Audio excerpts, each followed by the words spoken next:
ready to go with the broadcast at this time.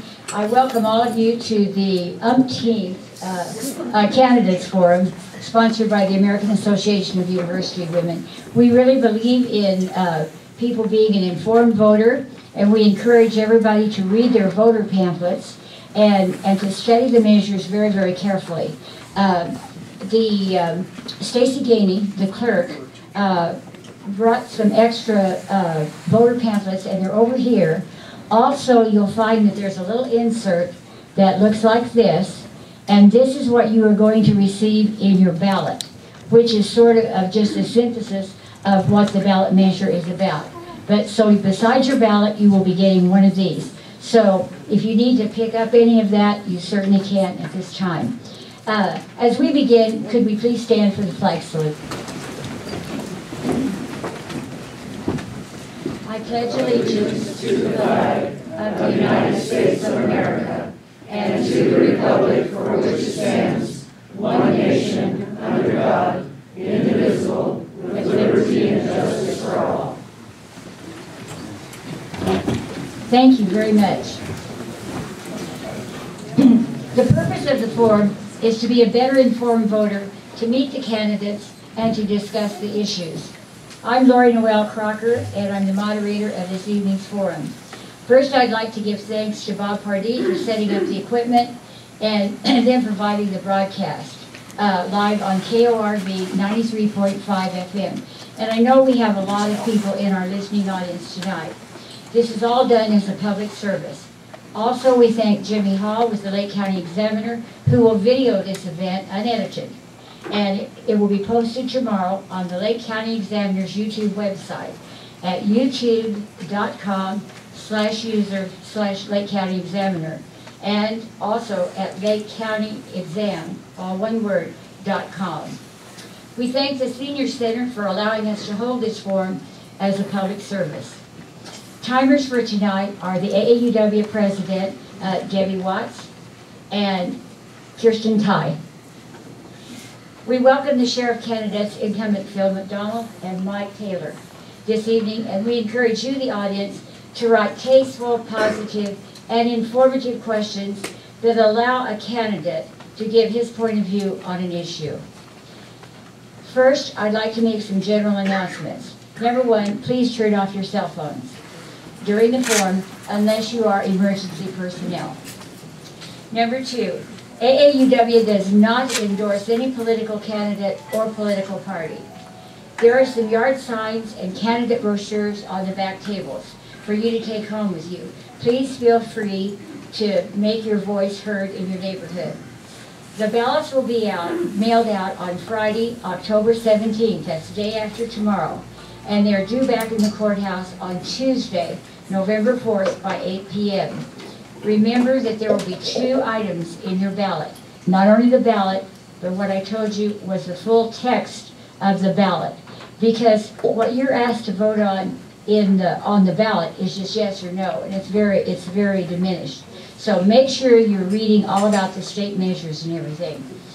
Our format tonight is to have each candidate introduce himself for 2 minutes.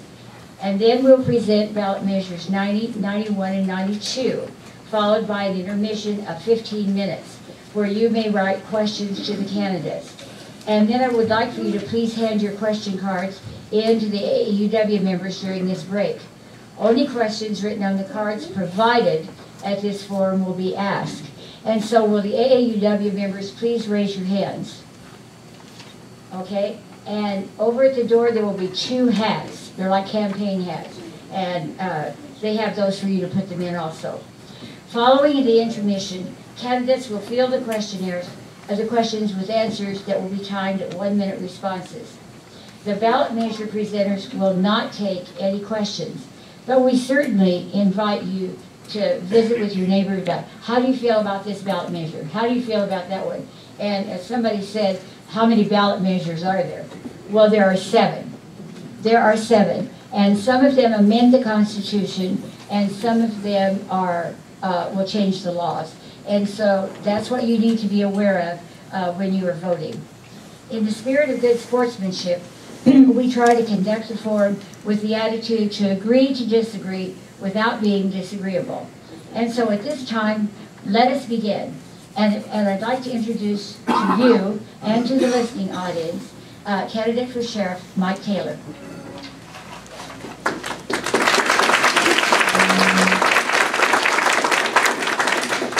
Thank you, Lori. Good evening. I'm Mike Taylor, and I'd like to take this moment to introduce my wife, Sandy. Sandy and I have been married for 6 years, and Sandy was born here in Lakeview. Sandy comes from a family that has lived in Lake County for 4 generations. We have 4 children, and we have 4 grandchildren. I'm running for Lake County Sheriff because I believe I have the ability to make a positive impact for the citizens of Lake County and the communities of Lake County. I have 32 years of law enforcement experience and earned 20 certificates in advanced training issued by the FBI, the Department of Homeland Security, and the Criminal Justice Training Commission. I have a very simple philosophy when it comes to policing, and this is it. Law enforcement is here to serve you, the people of Lake County and the communities of Lake County. I have a clear vision as to where I want to take this agency in the next 4 years, and this is what I want to do. I want to start with the implementation of 5 different programs.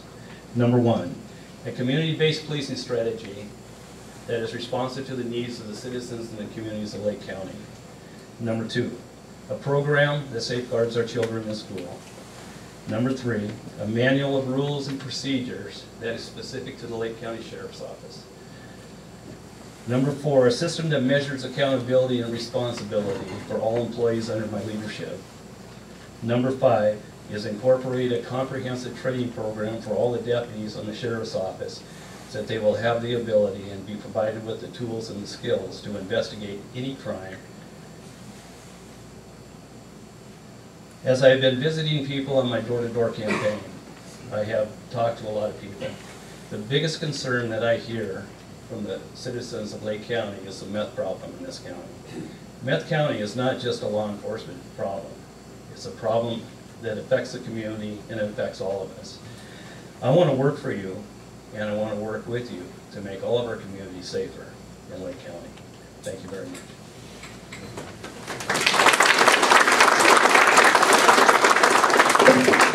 Thank you, Mike. And this time, I'd like to reintroduce to you incumbent candidate Phil McDonald.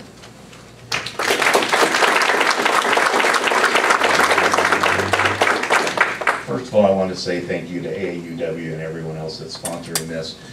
For those of you that do not know me, my name is Phil McDonald. I'm the current county sheriff. I started with the Lake County Sheriff's Office September 18, 1989, and had my 25th anniversary last month with the Sheriff's Office. I moved to Lake County in 1988. This is my home. I've been here ever since. After moving to Lake County, I met my wife Jennifer. We were married. We've been married for 25 years later next month. November 18th. Okay, later next month. We have 3 children, Katie, Emily, and Michael. All 3 of them were born right here in Lakeview, graduated from Lakeview High School, went off to college. 1 returned, 2 are still gone.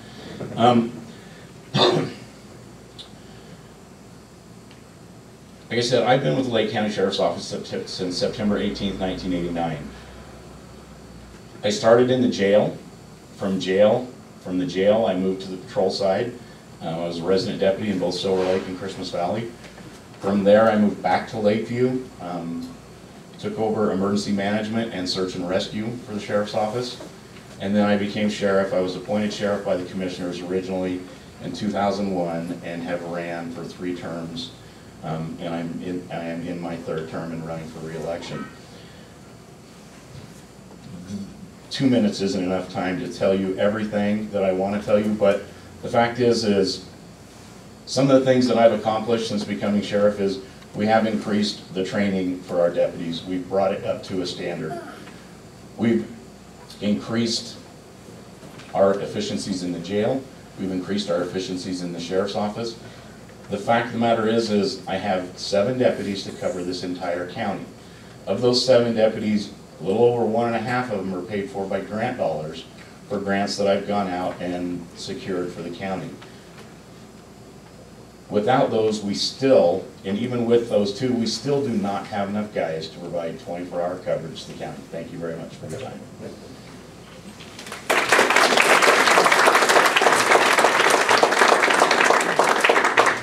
And we have another candidate who's in the audience this evening that I'd like to introduce. And this is a candidate for Town Council, Sharon Faulkner. Sharon, would you stand, please? Mm-hmm. Thanks for being here. I appreciate that. She and Mike Warren are both running for re-election on the Town Council. At this time, I'd like to have Dr. Emma Cornell come, and she's going to just discuss with you briefly about Measure 90. Emma. Mm-hmm.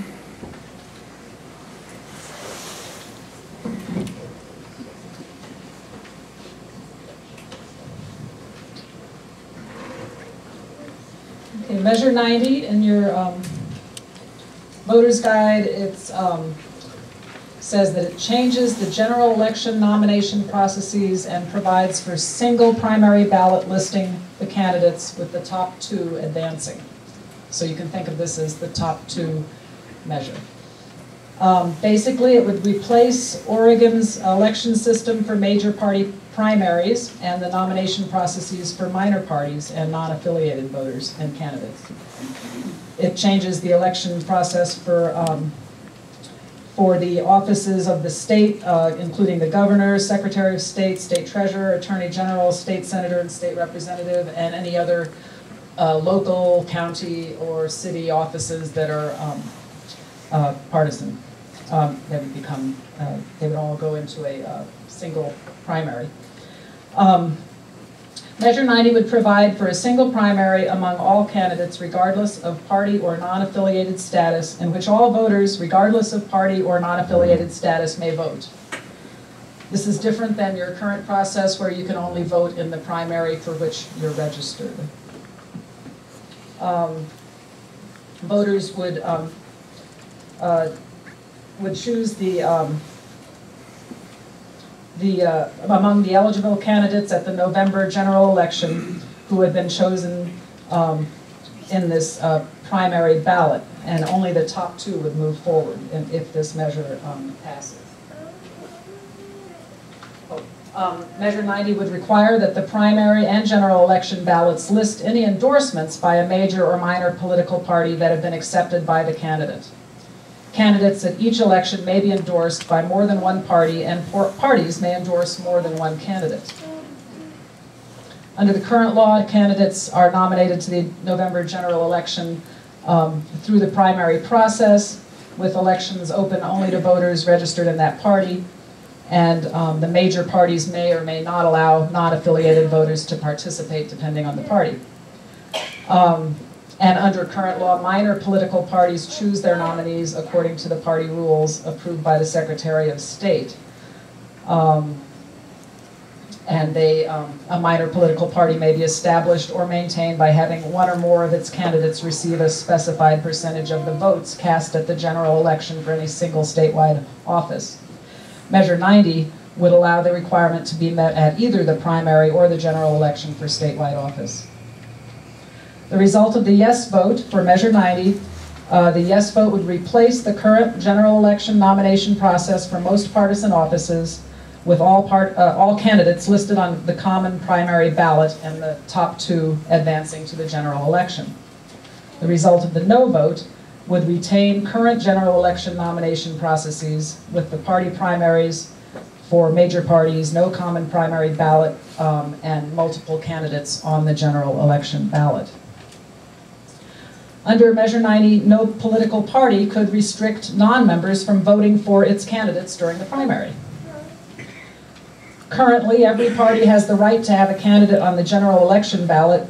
Measure 90 would change that and allow only the top two primary vote receiving candidates to advance to the general election. Measure 90 could allow almost 499,000, almost 500,000 Oregonians who have not registered as a Democrat or a Republican to fully participate in the primary elections. However, it decreases your choice of candidates in the general election since only the top two move forward. The top two system is the only election method in use throughout the country that allows only 2 candidates in the general election.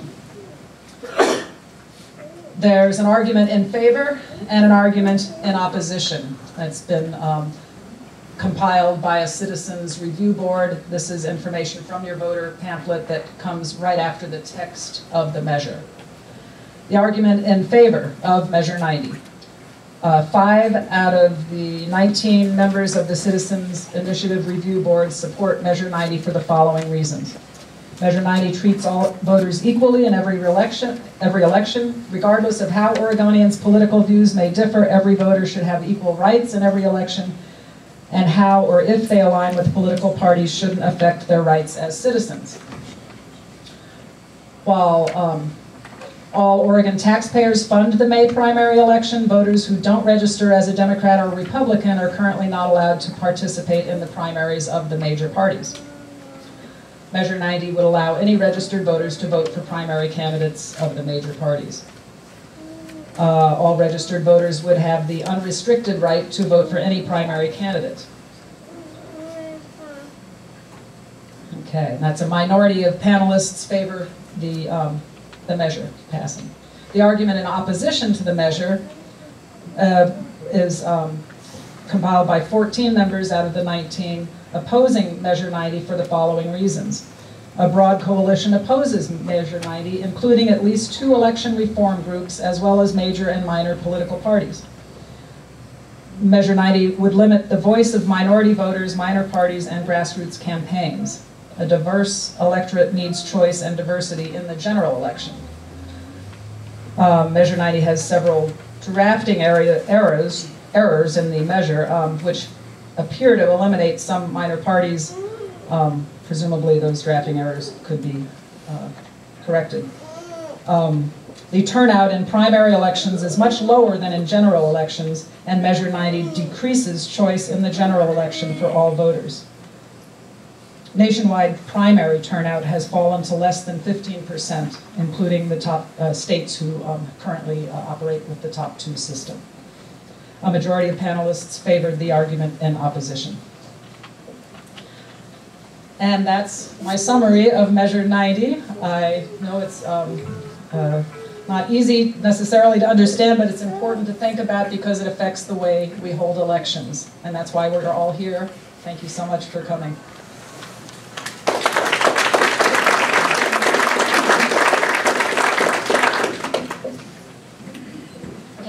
Judy Stewart is going to present a very, very controversial Measure 92. And she's going to explain it. Judy, thanks for being here to do that. Thank you, Lori.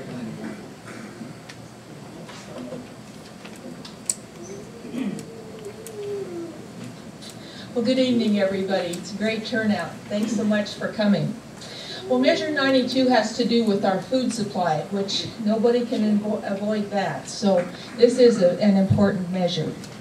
Measure 92 pertains to labeling of GMO food products. A GMO is defined as genetically modified organism. The measure reads as follows. Measure 92 requires food manufacturers, retailers to label genetically engineered foods as such. The state or citizens may enforce it. A yes vote requires labeling of raw and packaged foods produced entirely or partially by genetic engineering. It will take place to be effective in January 2016. A no vote retains existing law, which does not require genetically engineered food to be labeled as such.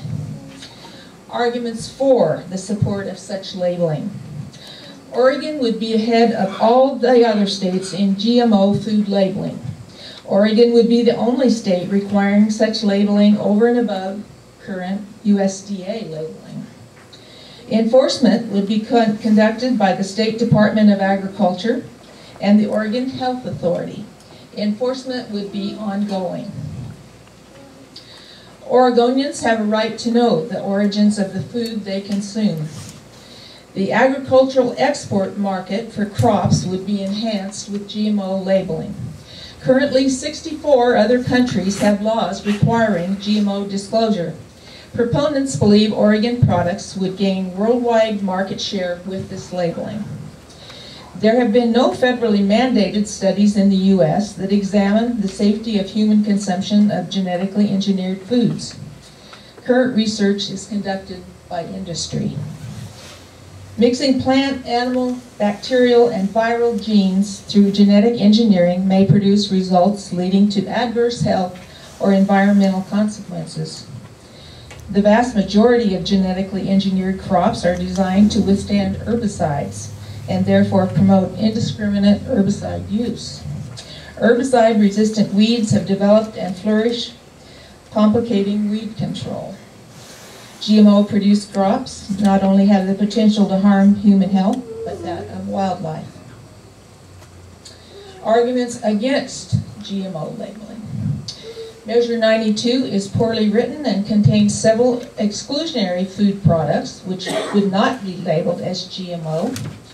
They include meat, dairy products, food and beverages served at restaurants, and alcohol. GMO labeling is inaccurate and misleading in that it would not specify how much of the product contains GMO or which portion of the product. Farmers deserve equal treatment. If GMO labeling is to be, then it should be a federal and not a state mandate. The small farmer would be driven from business with increased costs, such as the farmer's market vendor, the farm stand operator, or small organic producer, thus reducing that diversification of agriculture through small business. Raw and packaged food must be separated, repackaged, and relabeled just for Oregon. Higher costs put Oregon producers at a competitive disadvantage over other states. Labeling would be required at every level: the producer, the broker, the packer, and the merchandiser. Costs of enforcement are the higher costs rather than the labeling itself, and would be ongoing. Currently, reliable food labeling already exists in the U.S., overseen by the U.S. Department of Agriculture and the Food and Drug Administration. A choice of non-GMO already exists with organic food selection. No GMO seeds are used in organic food production. In addition, numerous companies have already added such branding as non-GMO to their packaging, and examples would be that, like chips or noodles, something like that, you're going to see on packaging now it says non-GMO. Measure 92 is an example of unnecessary excessive regulation. Well, that concludes what I have to say about GMO labeling, but I encourage all of you to use reliable sources to research these measures, and there are a lot of good sources in the newspapers and magazines and on the internet. Thank you.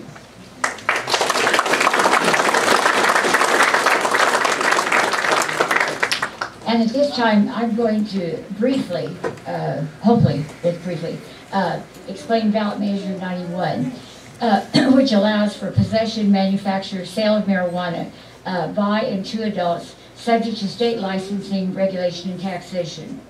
Now, one of the things that I think that people have to do is look at the tons of pages in your voter's pamphlet. And you have many, many opinions for, many, many opinions against. And then you decide what works for you. But the result of the yes vote will allow possession, authorizes in-state manufacturing, processing, sale of marijuana by and to adults, licensing, regulation, taxation by the state, and return, but it does retain the current medical marijuana laws. Now, the result of the no vote retains the laws classifying cannabis as a controlled substance, prohibiting most sales, possession, manufacturing of cannabis, permitting production, possession of cannabis for medical use.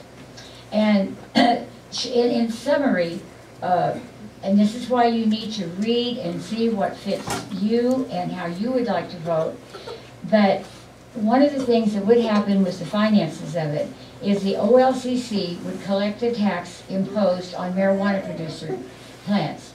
And this could be homegrown marijuana, as defined, is not regulated. Now, the tax revenues And I think that this is important. After the OLCC estimates that the startup of costs are about $300,000 in the fiscal year of 2015, about $2.5 million in state fiscal year 2016, and $1 million in 2017. Now, its annual operation expenses after that are estimated to be $3.2 million per year. New revenues are expected to be sufficient to offset these costs. But the remaining revenue, after OLCC gets their cut, beyond expenses, would be distributed as follows: 40% to the Common School Fund, 20% to the Mental Health, Alcoholism, and Drug Services account, 15% to the State Police account, 10% to cities for law enforcement, 10% to counties for law enforcement, and 5% to the Oregon Health Authority for Alcohol and Drug Abuse Prevention, Early Intervention, and Treatment Services. And so as you read all of the financial impact and everything, you get down and to the bottom and you find out that the Oregon Judicial Department expects additional court costs to address OLCC rulemaking and licensing authority of between $21,417 and $55,902 in the 2015 to 17 biennium. Passage of the initiative may result in a reduction in the number of persons entering the public safety system for marijuana-related violations, thereby reducing state general fund expenditures on community corrections, and passage of the initiative may result in a reduction in the dollar value of fines collected by the state and local governments for convictions of marijuana-related violations. Therefore, the impact for the state and local governments, the district attorneys, and the courts is undetermined at this time. And so that will conclude our 3 presentations of the ballot measures. And we just think that you need to be informed, and then you vote. Every vote counts in Lake County. And this is a county that through the last 25, 30 years that I've been moderating these forums, we have been able to increase the turnout in the primary and the general elections. And so I sincerely hope that you study all of the measures. They're very important. There are 7. And then, of course, we have our local candidates. And at this time, we're going to have the intermission. You write these questions, and these good gentlemen are going to field those questions for you. So take this 15-minute break. There's refreshments and coffee and water and so forth. So we'll take the break at this time. Thanks.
Democracy in action.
years, a couple times, but a while back. Okay. It's there's a lot of people faces to it.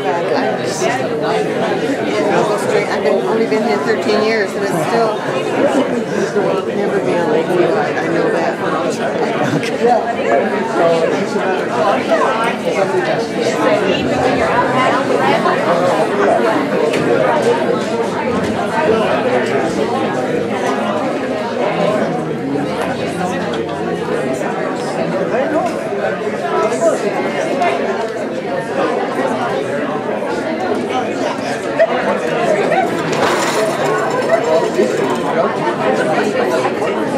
Break me, you buy it. Just trying to deal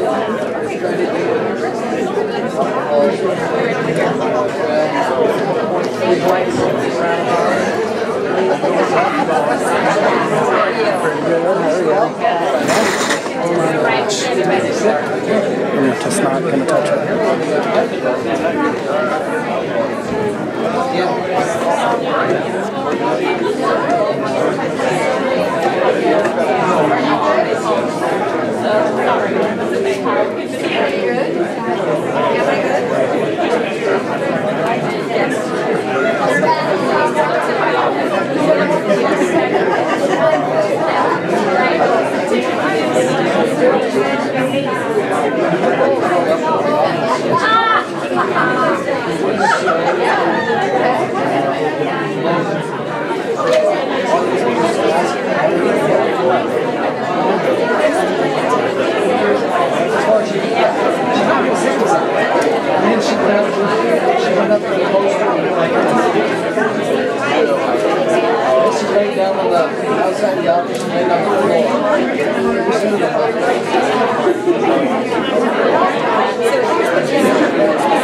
Don't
I just realized I didn't tell you who I am. Say Karen. I'm Karen. Oh, I did? Okay. I couldn't remember if I told you that.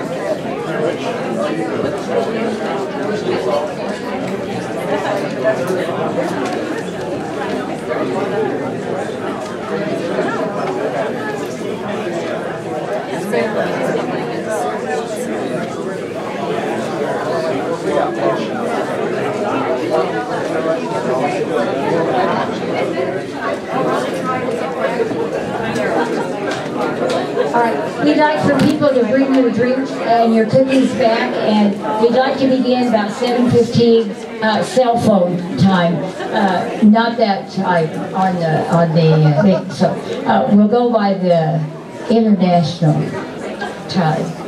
7:15, we'd like to start questions and answers. Thanks.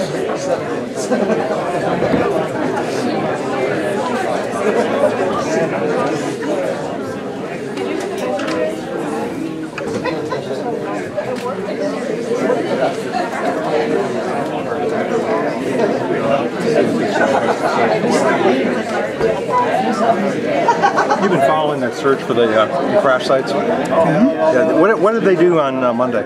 Did they go out? Monday, I'm not.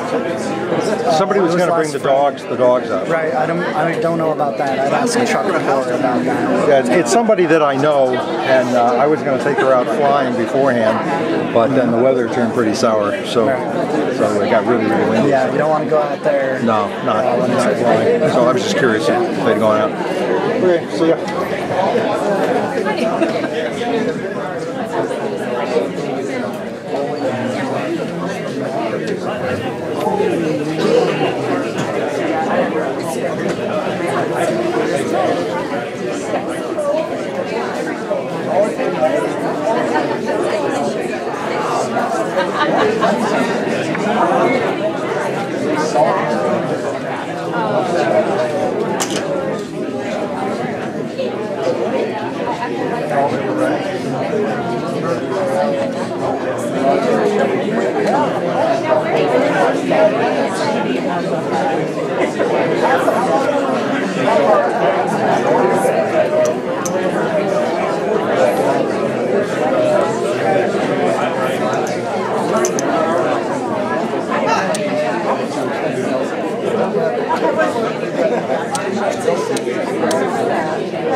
Pretty small potatoes.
Otherwise, it is what it is. Dan has a very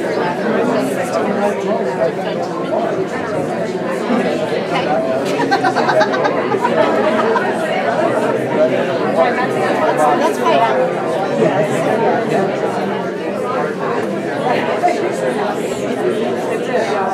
the more I study, the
What? Oh, you got that up there? Hey, I got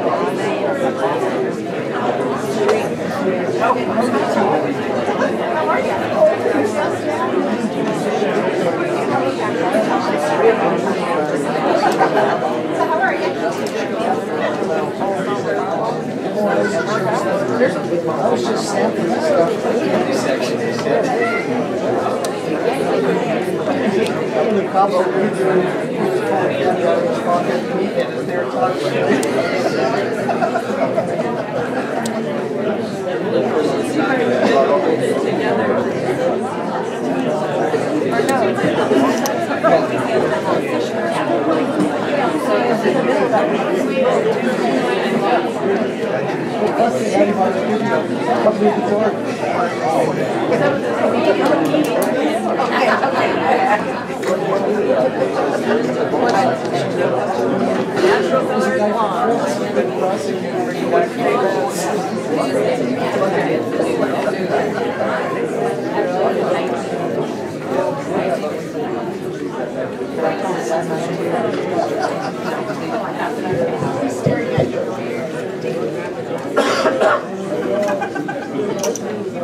The radio is delayed, and we have to delay because we don't have the questions yet.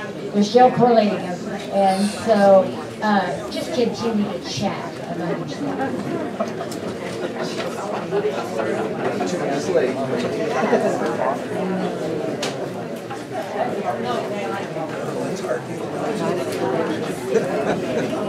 Let's start working. But that's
He refused to do that. He said, I want to come out.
Uh-oh.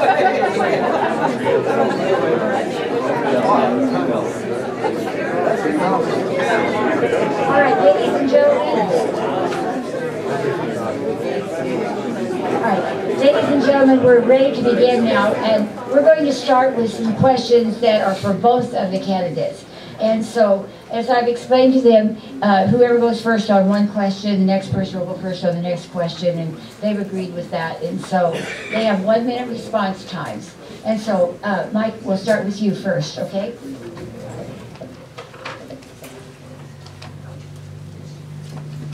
Okay, what is your opinion on Measure 91? Well, that's a miracle.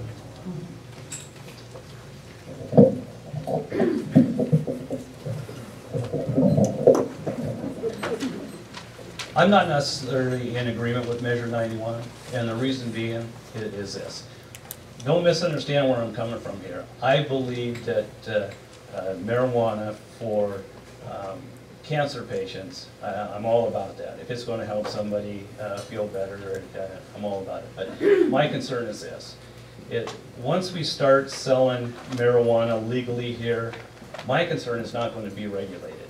And then pretty soon, they're going to have more of the product that they need, and then they're going to start filtering it to our youth. Our most valuable resource in our lives is our children. And once our children start hitting these drugs, you think you got a meth problem now. We start getting this marijuana in our society, it's just going to escalate, and then we're going to be having, heroin, cocaine, methamphetamines, and I think it's just going to get worse. Thank you. Phil, what is your opinion on Measure 91? My take on Measure 91 is pretty simple. Vote no. Oregon already has a medical marijuana law, whether we agree with it or we don't agree with it.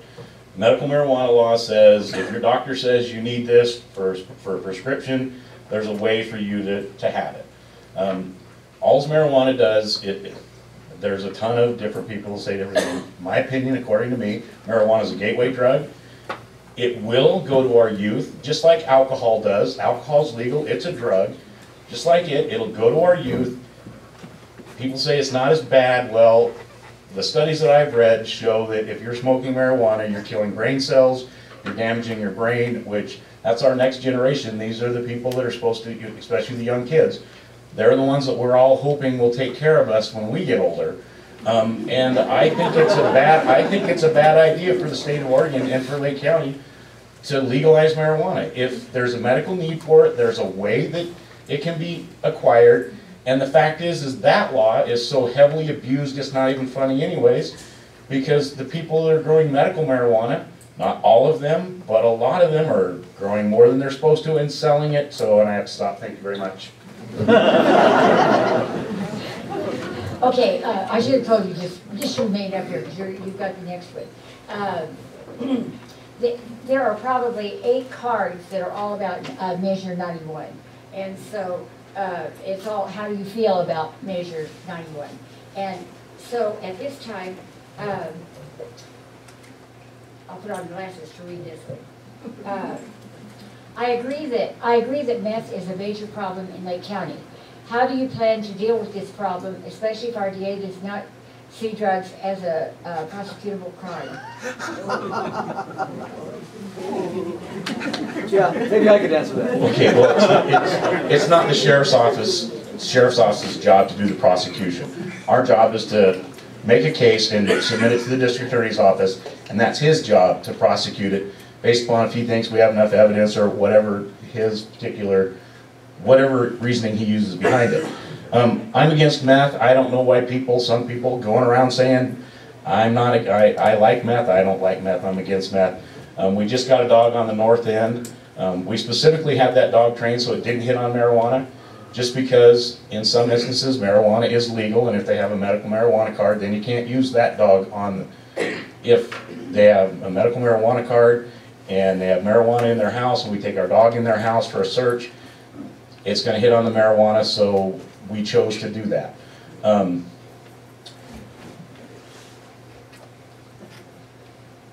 But we make the cases that we can. Like I said earlier, I have 7 deputies to cover this whole county.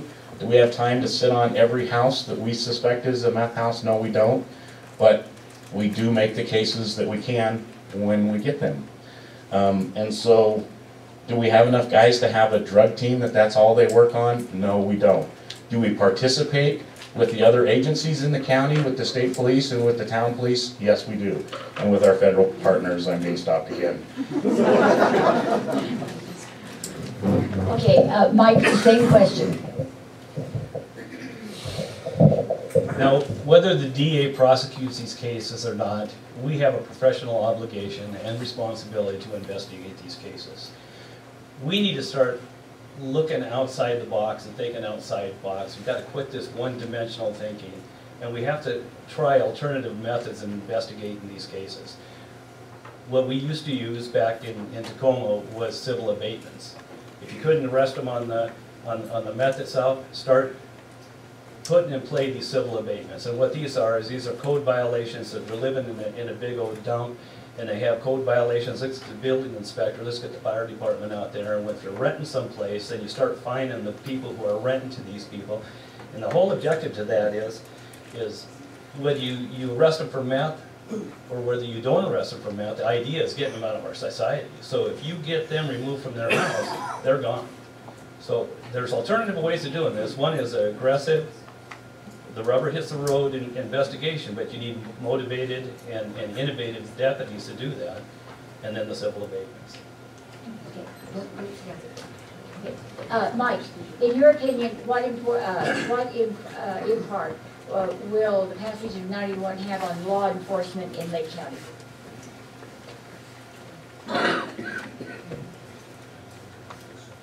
Well, I think it's going to increase the deputies' workload. You're going to have more DUIs, you're going to have more possession cases, you're going to have more accidents, injuries, property damage, burglaries. They're going to run through the gamut, because if they can't get their drugs, they're going to start committing crimes. And then there's just going to be an overload in cases. There's going to be cases in illegal distribution, like I said earlier in my previous answer. The person who gets the drug is going to eventually have an excess of it, and then they're going to start selling it to our kids. And then the kids are going to start selling it to their friends, and then it's just going to be a big mess. It's just going to overload the deputies more so than they are right now. Thanks. Thank you. Phil, the same question. I guess I can just say I agree, because the fact is that's what's going to happen. It's going to increase the workload that we currently already have. It'll be legal, so there won't be so many possession cases of marijuana, depending on how the law is written and how it's interpreted. But you're going to have furnishing marijuana to minors instead of furnishing alcohol to minors. You're going to have minors in possession of marijuana. You're going to have all this stuff that's going to take up time and resources. And just like Mr. Taylor said, just like any other drug, whenever they don't have the money to get it, they're going to try and find the way to get the money. So whether they're committing burglaries, thefts, whatever, it's going to increase our workload. And not only that, but because it's legal here, you're going to see people from other states that are growing it specifically to take it to those places, like we already have. I mean, in Lake County, we've had a 7,500 plant marijuana grow and a 2,500 plant marijuana grow, where both were from what we call drug trafficking organizations. Thanks. Okay, next question for both of you. What level of transparent accountability for the actions of the Sheriff's Department can we expect, and how do we confront that? Phil, we'll start with you.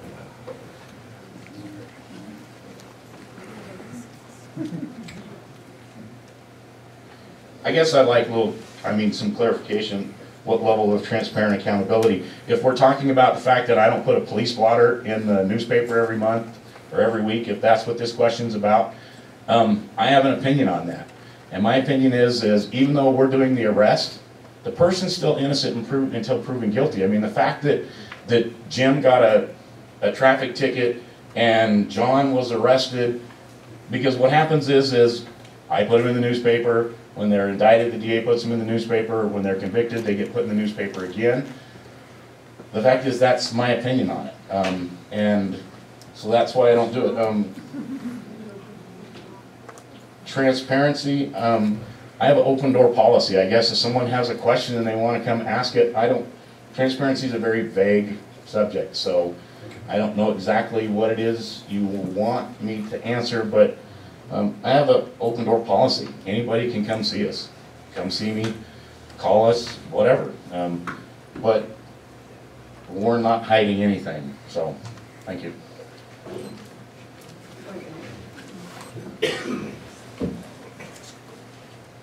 We work for you. You have the right to know everything we do, with the exception of a few things. Officer misconduct investigations, you don't need to know the discipline, if there is discipline. People who are arrested, they're innocent until proven guilty, just like Sheriff McDonald said. You can know the details about it, but you don't need to know the names of it. However, you can put in the blotter.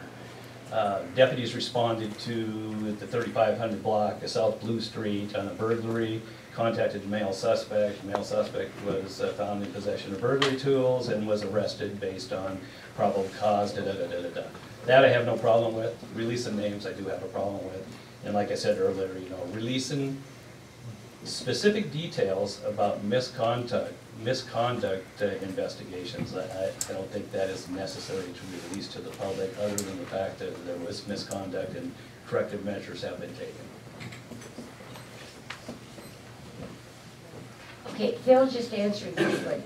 Why doesn't the sheriff's office provide a blotter in the paper?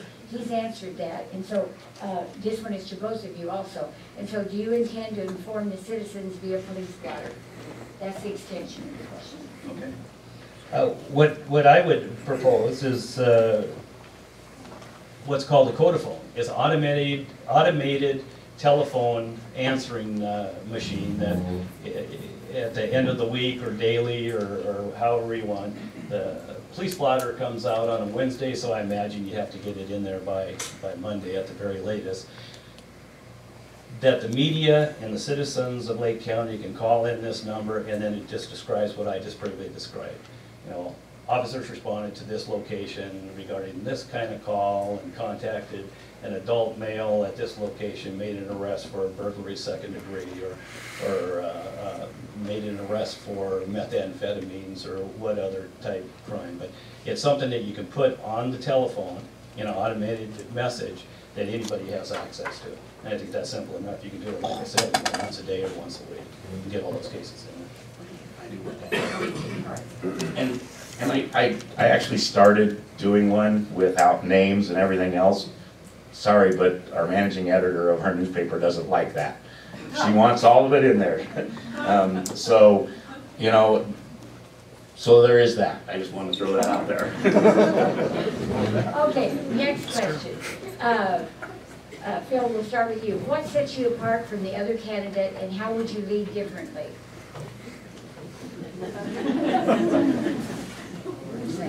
He's taller than me, and I wouldn't lead any different than what I do. I think that's directed towards one person.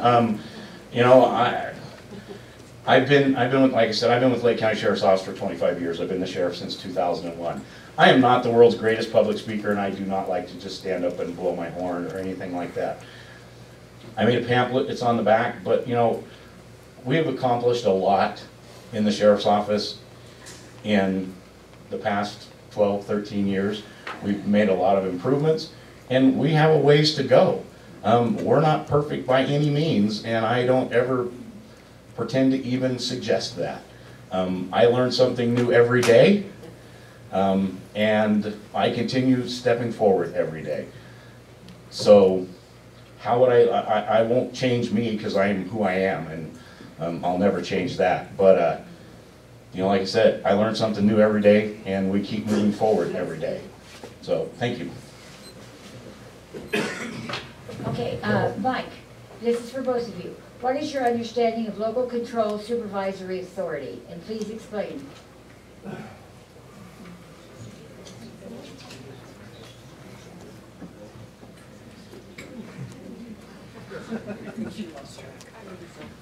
I guess I just have to assume that this means supervisory control over your subordinates. I was a sergeant for 10 years at Tacoma Police Department, and my specific responsibility at that time was supervising people. You ensured that they dressed appropriately. You ensured that they had all their equipment. You ensured that they stayed within the policy and guidelines of the manuals of rules and procedures. You trained them. You made sure they had their training. You made sure they showed up for their shooting quals. You had to be knowledgeable. You had to be decisive. You had to be honest. Had to have integrity, and you had to show them direction when they didn't know how to investigate certain crimes. So you lead by example. You lead from the front. My definition of leadership is this, that leadership is getting people to do things for you, not because they have to, but because they want to. And basically, it was just showing them the proper way to do things. Thank you. Phil, the same question. This really wasn't for someone that's not been in Oregon law enforcement, this isn't a fair question to him.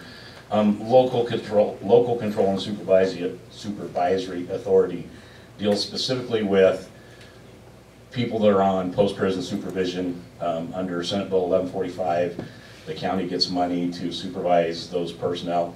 And the local control and supervisory authority would be our community corrections, I want to say parole and probation director, but our community corrections director is a supervising authority, and co-chair with myself.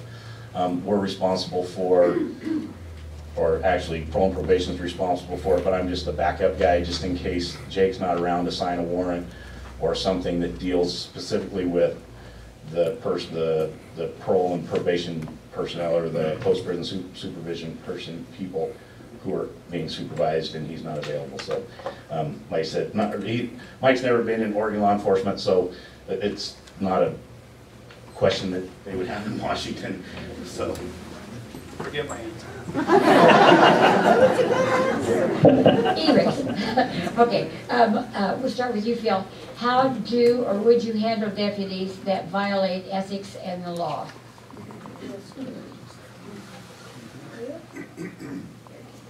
That's actually pretty simple. I have some deputies that, well, I don't have some deputies, but there's some guys that used to work for me that don't work for me that have done both ethical violations and criminal violations that aren't here anymore. So that's how you handle that.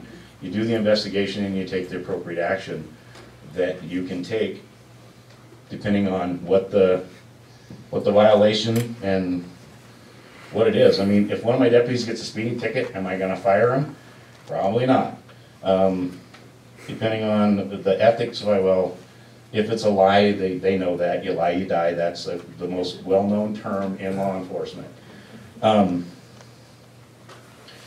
But that's what you do. You investigate the complaint and you take the appropriate action.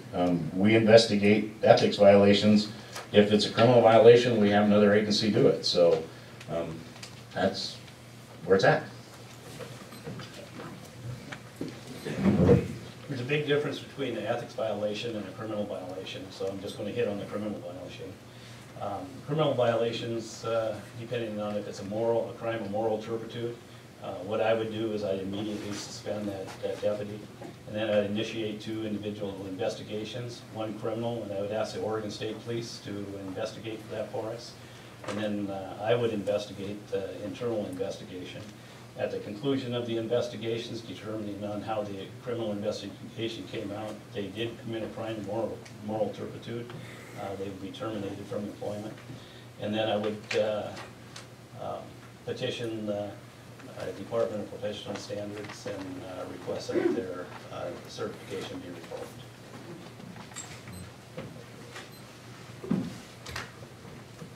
Thank you. We'll start with you. This is for both of you. Will you support and protect our Second Amendment right to keep and bear arms? What have you done in the past to protect this important right?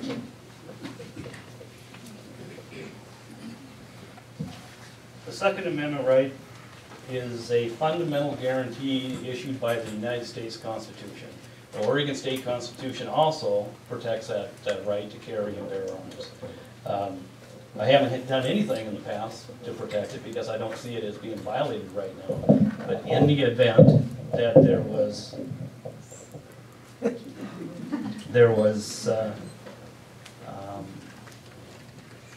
some kind of amendment with state law that would revoked that right for us in Oregon to keep and bear arms, and it was in violation of the U.S. Constitution. I would not enforce it.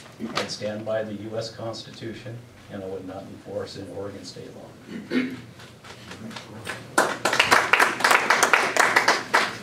Same question. I've seen this one before at other forums. This exact same one, and I think everyone that's ever heard me say this, I support our Second Amendment rights. I own guns. I own lots of guns. They're not registered. Oregon doesn't say you register them anywhere except for if you buy a brand new one, then there's a form that goes to ATF, or if you do a background check at a gun show. The same thing. We have a constitutional right to keep and bear arms. Yeah, there's some people that say that's just for a militia, but my understanding of the Supreme Court's ruling on that is that it applies to the general citizen, excuse me. You know, as long as you're not a convicted felon. If you're a convicted felon, the law says you can't have a gun, and I believe in that too. You have to earn the right to keep your right, or you have to not lose the right to keep your right, I guess.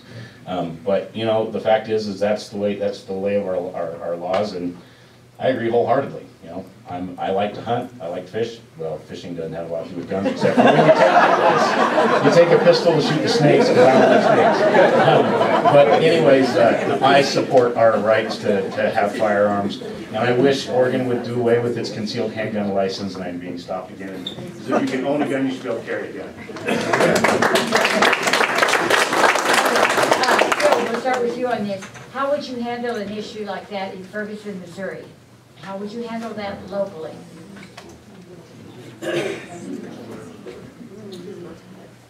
You know, boy, that's a tough one. You know, I'm glad that that's not happening here. I guess that's my, I don't know. I haven't had that situation. I personally, you know, I haven't followed everything. I know there's been a lot of issues back there with this. I was involved in a shooting a long time ago up in Christmas Valley. I got beat up all over in the community over it. It's one of those things that, you know, you have to, each individual act or each individual occurrence that happens, I mean, you can sit back and second guess and Sunday morning or Monday afternoon quarterback what's going on back there. But until we have a situation here, I don't know exactly how I would deal with it. I would deal with it one issue at a time and one day at a time. I mean, that's all you can do. So. Our professional obligation is to keep law and order. It's easy for us to sit here and Monday quarterback what's going on in Ferguson, but that in and of itself is too big of an issue for us to be able to handle here by ourselves. I would request assistance through the Posse Comitatus Act, through the governor, to have the National Guard and other agencies respond to Lake County and assist us in the restoration of order here, because it looks like it's not going to be quelled down anytime soon. There's a faction of that community that wants a conviction on the officer, and from all the information that I see is that the officer's life was in danger and he acted appropriately, but I don't know for sure. I don't have all the facts, but that's how I would handle it. I'd request assistance from the governor. Okay, and we'll start with you on this one. Mike, how would you handle a situation, a similar local situation, like the Bundy Ranch standoff in Nevada?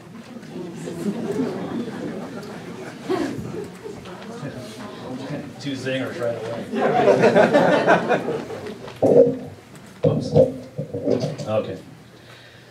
This is, again, I have limited information as to the Bundy situation, but it's my understanding. Let me take that back. With the gross abuse of what the federal government did that day, I would have responded to that particular scene, and I would have tried to maintain order. I would have backed the federal government off. I would have tried to get Bundy's people to back off, and then after the federal government, they left when that did happen, I would confront Bundy, and I tell him to get his cattle off the property, of the BLM because he wasn't paying his dues. I know he tried to pay the state of Nevada for it, but state of Nevada would not take those funds and pay the federal government. If you all know, Bundy doesn't recognize any legal authority other than the county sheriff. That's why I say I would go and speak directly to him, because he recognized the county sheriff. But if I had to put blame on somebody on that thing, I would say the federal government was completely out of line with the gross abuse of excessive force that they used.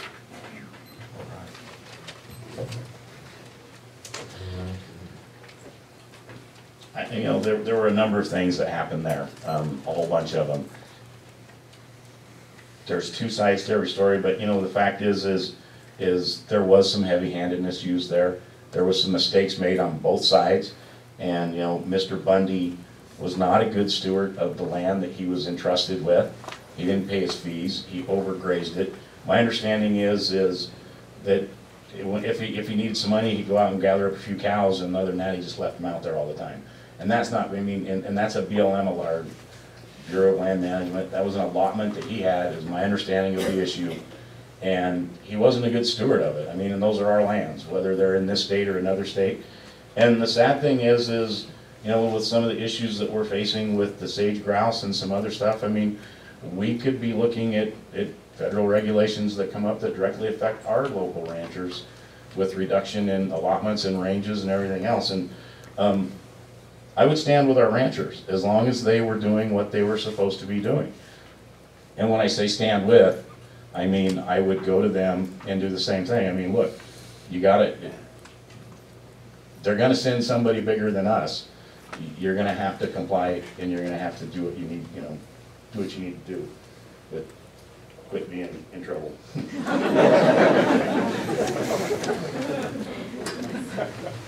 Okay. The next question is for both of you, but you'll answer it probably differently. A couple of years ago, a deputy was the highest paid employee in Lake County, earning over $100,000. What is the current sheriff doing to curb such costs? And then what will Mr. Taylor do to cut such costs? So the question's for both of you. We'll start with you, Phil.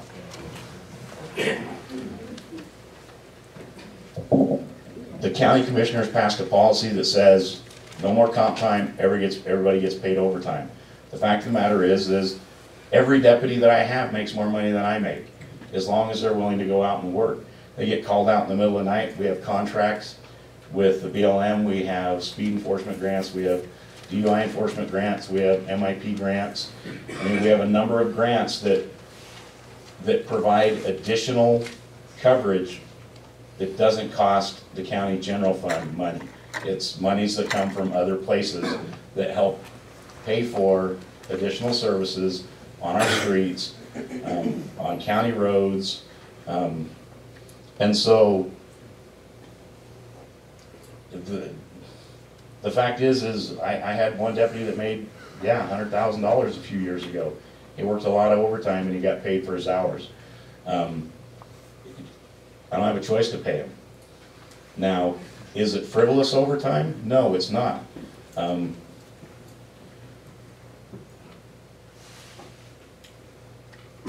And did that deputy make $100,000 last year and the year before that? No, they didn't. Oh, I gotta stop again. So, I was trying to reread it in the middle. It's kind of a tough one to answer because I don't know what the policies of the sheriff's department are. But I can say this. If I'm going to be standing tall in front of you people explaining to you as to why we went over budget by $50,000 or $100,000, then I'm going to be approving the overtime each and every time it comes out. Now, maybe I'm being unrealistic. I don't know. You know, I might be getting a phone call 8 hours every night on the night. But if I'm going to be responsible for that budget, I'm going to, if there's a call that comes in and dispatch needs a deputy to respond to a call, dispatch is going to call me and ask me to authorize that overtime. I understand that sometimes the deputies are free to self-dispatch and respond on their own, providing they feel it's necessary to go. I don't know if that's the case, but I will be the one authorizing that overtime.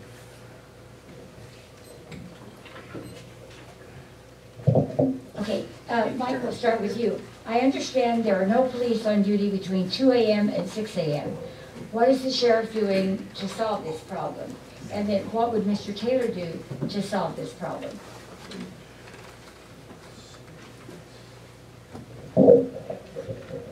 Like Sheriff McDonald said earlier in one of his statements, that it was 7 people, 5,300 square miles, and unable to cover a 24-hour shift.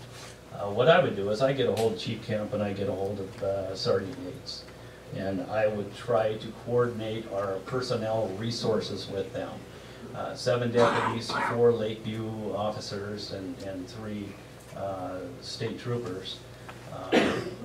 14 is better than 7, so if we can work together to optimize our personnel resources, maybe we can get them 24-hour coverage.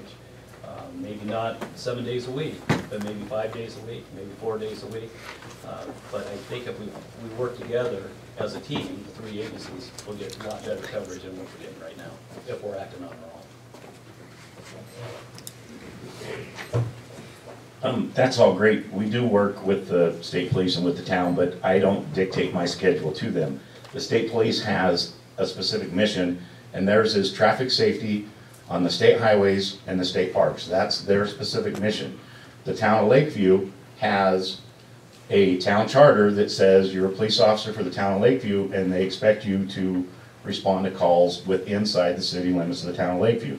Now, does the town come out and respond to calls in the urban growth boundary of the county? You bet they do. Or not of the county, but of the urban growth boundary of Lakeview? Yes, they do. Do we as the county respond to calls inside the town limits? All the time. Do we back each other up? All the time. But the sheriff's office isn't responsible for only just patrol, and we're responsible for serving civil papers. We're responsible for emergency management. We're responsible for search and rescue.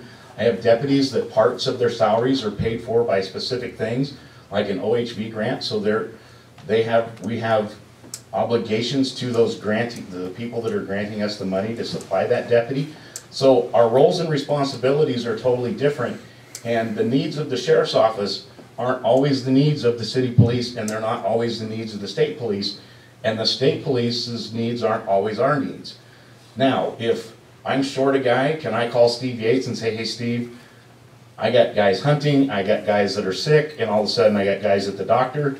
Could you guys cover calls for us because I have to take my wife to the doctor? You bet.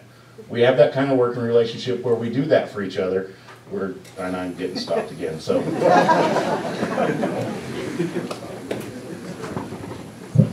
Okay, now there are 2 other cards that ask identical questions, so we'll move on. And Phil, we'll start with you.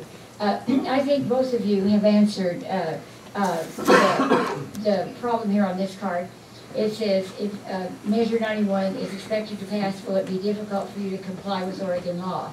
I think you both answered that. If you want to add something at this time, you could. But the first part of that question is, how do you feel about the militarization of local police forces? I don't see any county commissioners here, but Mayor Patrick, are you going to let your police officers become militarized people? It's not going to happen. It's not going to happen with the sheriff's office. Even though you have commissioners, those guys work directly for your elected sheriff, which is me. And yeah, we're not going to militarize our local police. And the second part of this was Measure 91 is expected to pass. Will it be difficult for you to comply with Oregon law? No. If it passes, it passes. We don't make the law. That's not my job. I don't get to make them. I get 1 vote, just like everybody else when it's a ballot measure.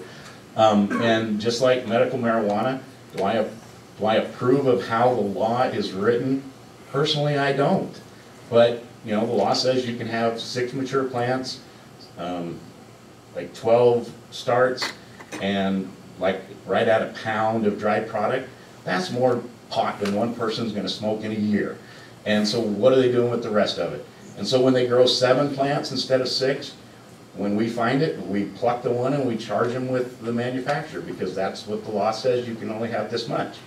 So we enforce that law, we didn't make the law. So.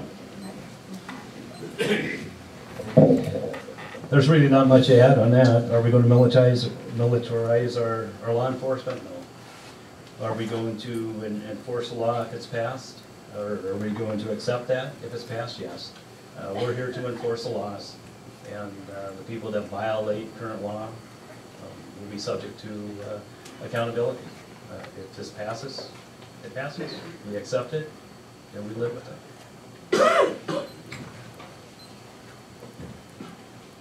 How do you feel about the militarization of your local police?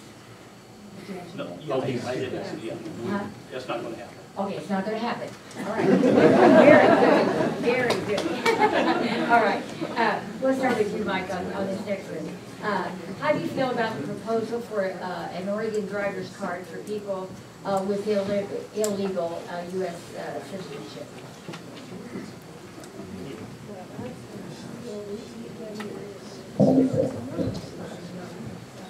Well, this is an interesting one. If they're here illegally, they should not be here at all.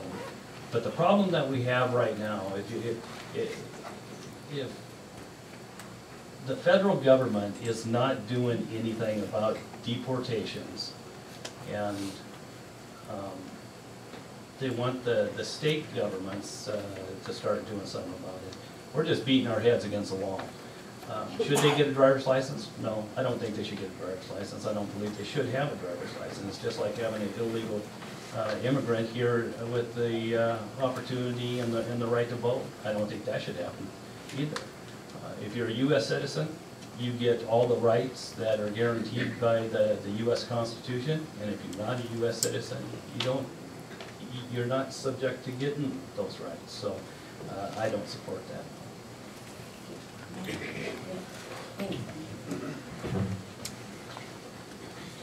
I have mixed feelings on this one. The problem being is, one, Oregon has a specific law that says I, or a peace officer, a police officer in the state of Oregon, cannot enforce immigration laws for the sole purpose of enforcing immigration laws. So we're not in that business.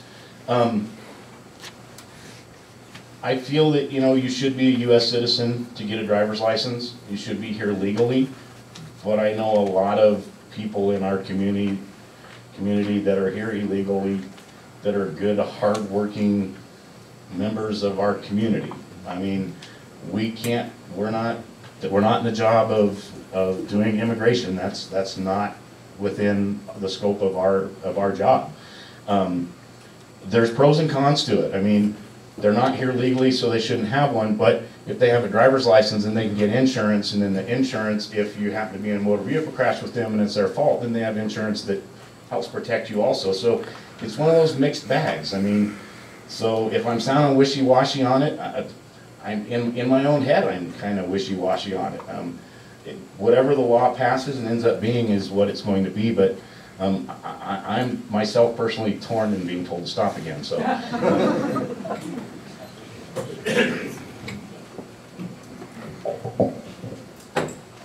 Okay, we'll start with you, Phil. I saw in the Herald News today that a coalition of people, students and police, held a rally against domestic violence. Would you participate in such an event here in Lakeview? Yes, I would. I was just going to say yes and sit down, but domestic violence it's one of the crimes that we deal with on a way too frequent basis in our community. When I say our community, I mean our county as a whole. And it not only affects the people that are in the argument, it affects their children, and it's one of those things that's passed on from generation to generation. And it's, we do everything we can to work with the Crisis Center on this, and we try and send people there to get help to try and stop the cycle. Somebody whispered, "Thank you very much." But yes, I would definitely participate in a fundraiser, a rally, a whatever, to help bring light to and help combat domestic violence. So thank you. Yeah, in a nutshell, yes, I would participate in a rally. I mean, there's nothing more that needs to be said about that. Domestic violence hurts us all. Okay. All right, now, this is the last one for both of you, and then we'll go into the individual questions, okay? So we'll start with you, Mike. Okay. We both have, you know, people write, and they're free when they come to the forum to write anything they want as long as it's tasteful and informative. And so sometimes they want both people to answer the same question, and then they have individual questions. So we'll go to the individual questions after this question. Mike, the reports in the paper has the DA placing all the drug abusers on probation. How would you deal with this? And Phil, how do you deal with this?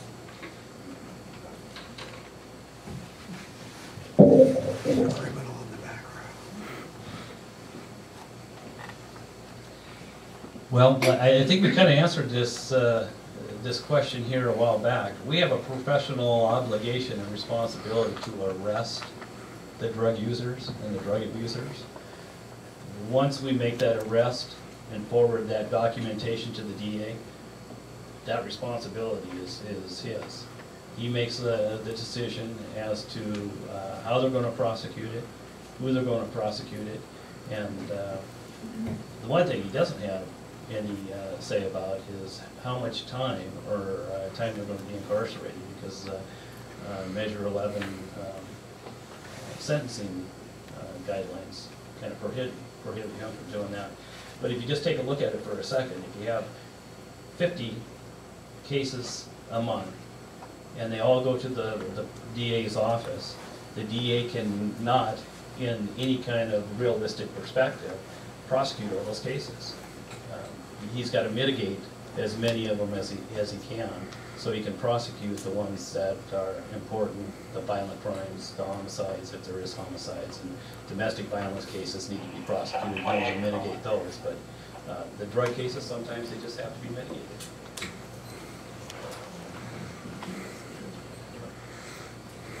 And we did answer this once before. I mean, it's our job to go out and to find the person, arrest the person, and submit all that documentation through reports to the district attorney's office, and then after that, that's his job to prosecute it however he sees fit. And so there's nothing I can do about it. The district attorney doesn't work for me. I don't work for him, and that's the way our system was set up, because that way, we're not the judge, we're not the jury. There's somebody else responsible for that. So.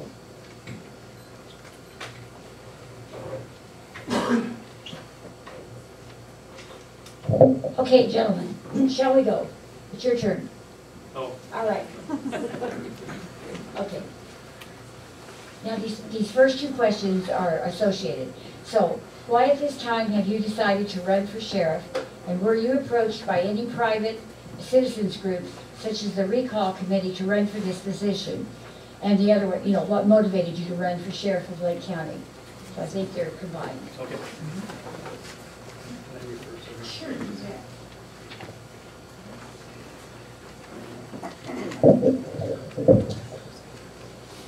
I'll answer the second part first. No, I was not approached by any committee to run against Sheriff McDonald because of the recall. And if that was the case, I would not have done it. The reason why I decided to run is because, to be perfectly honest with you, I'm not done. I retired at the age of 54 years old. I wanted to work till I was 60 or 65 years old. I still have the fire, I still have the desire, I'm motivated, and I'm a professional police officer. That's what I do best. And my motivation is to serve the people of the community and the people of Lake County. These are all yours. These are all yours, Mike. Okay. Why did you decide to run for sheriff? And if elected, will you be required to seek further training? Can you talk louder? You bet. You bet. Oh, my. Oh,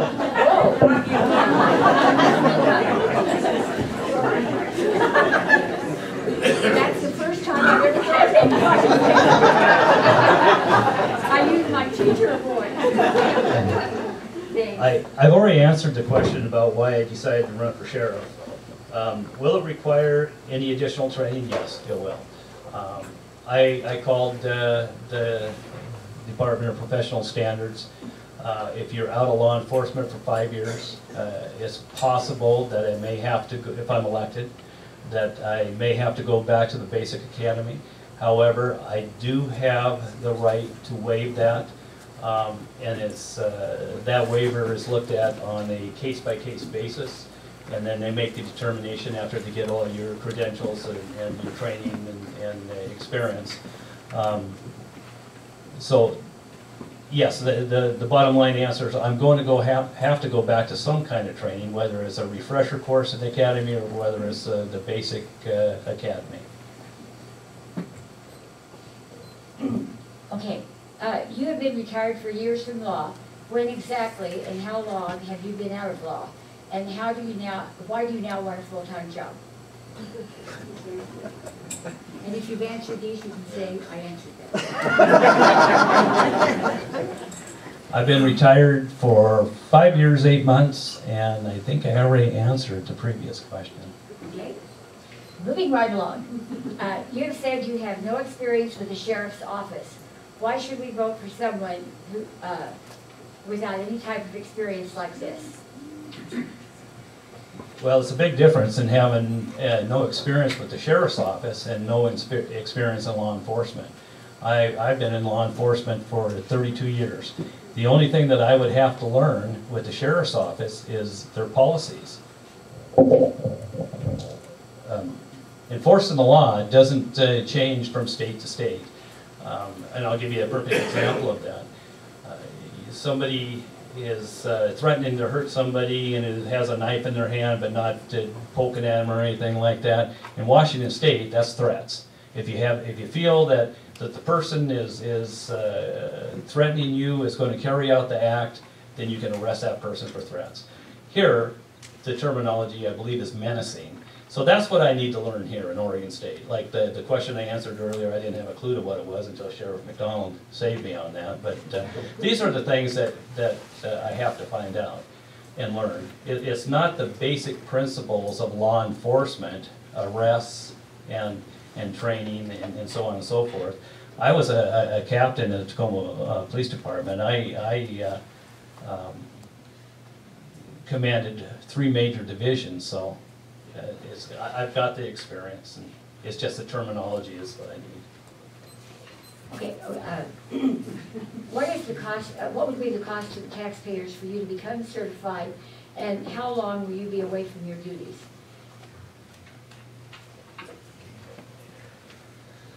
I don't know what the cost is, but if I have to go through the basic academy, it'll be 4 months. If it's a refresher course, I believe it's 6 weeks. Okay, and anytime that you feel you've answered any of these, please just say so. Are you currently certified as an Oregon police officer? No, I am not.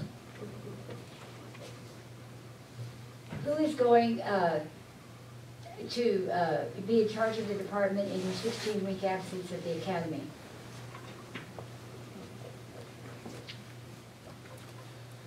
That's kind of presumptuous that I'm going to get elected sheriff. I don't know the answer to that. I would have to take office. I'd have to get to know my personnel, work with them, make a determination as to who would be best suited for that job while I was gone, and then make that decision then. And I think you've already answered this. There were 3 of them that were basically the same about certification and paying the cost. If you have anything to add, please feel free to. That one's already been answered. That's right. Okay, moving on. You have stated Orlando Gonzalez and Beulah Stapleton have little influence in your campaign, yet both are quite vocal in your support, in the support of you. How do you assure the voter that you are not just a pawn in their game? Did you start, did you read the beginning of that? We couldn't I understand did. that.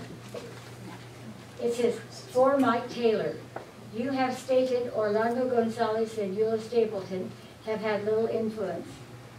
I read it as it was. No, we just couldn't hear it. Oh, I'm sorry. I am so sorry. Okay. Are you okay with this? Yes. All right. You have stated Orlando Gonzalez and Eula Stapleton have had little influence in your campaign, yet voters are quite vocal in their support of you. How do you assure the voter that you are not just a pawn in their game? Transparency. Both people have been very supportive in my campaign. Mr. Stapleton was one of the first people to encourage me to run. I met Mr. Gonzalez at the Irish Days Parade for the very first time. The relationship between Mr. Gonzalez and myself is I provide him signs, he distributes campaign signs. Bottom line, that's it. Mr. Stapleton, when I decided to run, or when my wife and I decided to run for this campaign, the first thing I did was go to his office and I told him, Mr. Stapleton, I've decided to run and I want you to know right now, I do not owe you anything, you do not owe me anything, you do not come into my house and wash my dishes, and I will not go into your house and wash your dishes. Now, as long as you can agree with that, we'll have a good professional relationship. Anybody who would like to confirm whether that is true or not, Mr. Stapleton's right back here. He can confirm that. The next question had to do with how have they influenced your campaign? Do you feel you've answered that? Yes, sir. Okay. How will you be able to respond to any emergency requiring a timely appearance winter roads are a big issue? And then, this is a multiple question. What experience do you have with search and rescue? And what experience do you have with civil issues? What is your affiliation with the DA? And I think you clarified that, but take your time on the others. Can I have more than 1 minute? Yeah, I see. Okay. Now, I'm assuming that this first question, how will you be able to respond to an emergency requiring a timely appearance when the roads are a big issue? I'm assuming that's asking me how I will respond for my residents. I remember, and that's how I'm going to answer it, because that's how I believe it's written, is I remember here, maybe 12 years ago, maybe before even Sheriff McDonald was the sheriff of Lake County Sheriff's Office, there was a fellow by the name of Pepper Withers, I believe. I believe he lived in Paisley. He was, if I'm right, 42 miles away from Lakeview. I'm only 36. I would respond like I would any other response. You jump in your car, you go to the crime scene or the scene that requires your presence, and you get there in a safe and reasonable manner. What experience do I have with search and rescue? When I was a captain in Tacoma, search and rescue was one of the specialty units that I had under my command. Any leader's priority in relation to any kind of specialty unit, and I'm using search and rescue here in this regard, is to ensure the safety of their personnel. I want everybody coming home the same way they went to the mission, and that's unharmed and going back to their families. With search and rescue, you identify your deficiencies and you work on your deficiencies to make them better. You identify your strong points and you pursue perfection. Although we're never going to reach perfection, but we can certainly reach excellence, and then support that team in their training, their personnel, their equipment, the best you can. I know there's been rumors, for lack of better, that if I get elected sheriff, I'm going to disband search and rescue. Can't do it, folks. It's mandated by the state law that every sheriff in every county has a search and rescue. Never crossed my mind. It is an essential and it's imperative that we have that in this community, and I would support it to the best of my ability. What issues do I have with civil issues?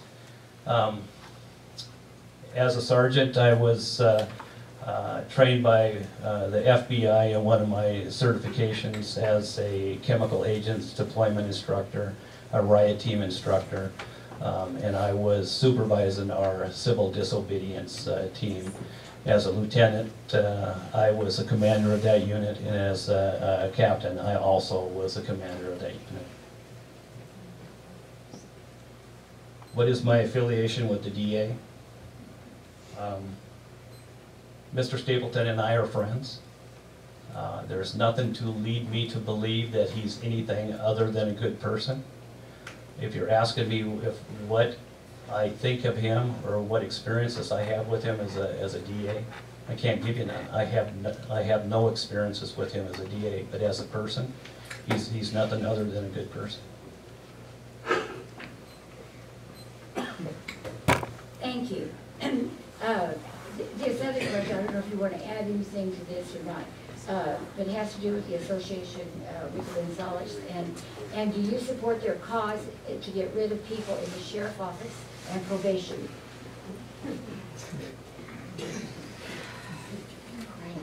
The only thing that I am aware of as far as what Mr. Gonzales was doing was the recall efforts on,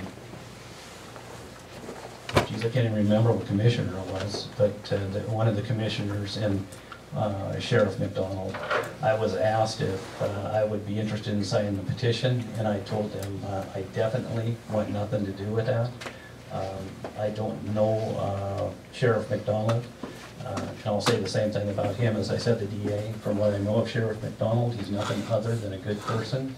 As far as his professional attributes, I don't know him well enough to make a judgment on that or form an opinion. I've heard rumors, but I'm certainly not going to form an opinion based on somebody's opinion. I base my opinions on people, on my personal experiences and my personal observations.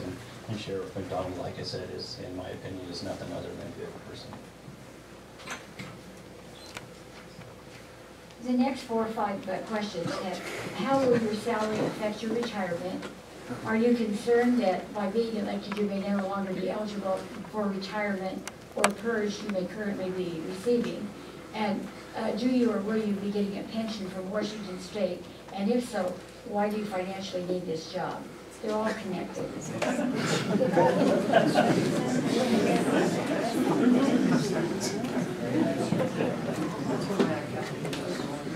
Okay, the first one, are you concerned that being elected you may no longer be affect your retirement?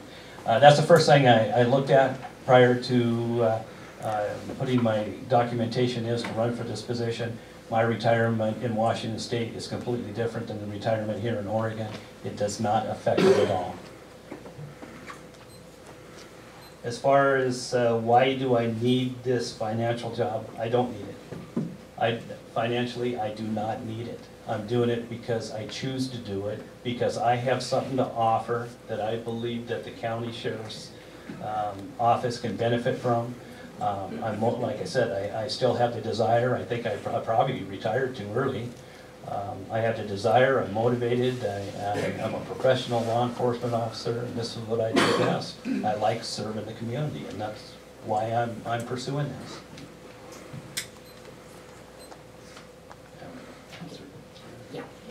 So many of these overlap, and so you can just take your time. Under Sheriff McDonald's tenure, jail standards and state compliance has risen from 0% in 2002 to 94% in 2014. How would you improve with such an old facility?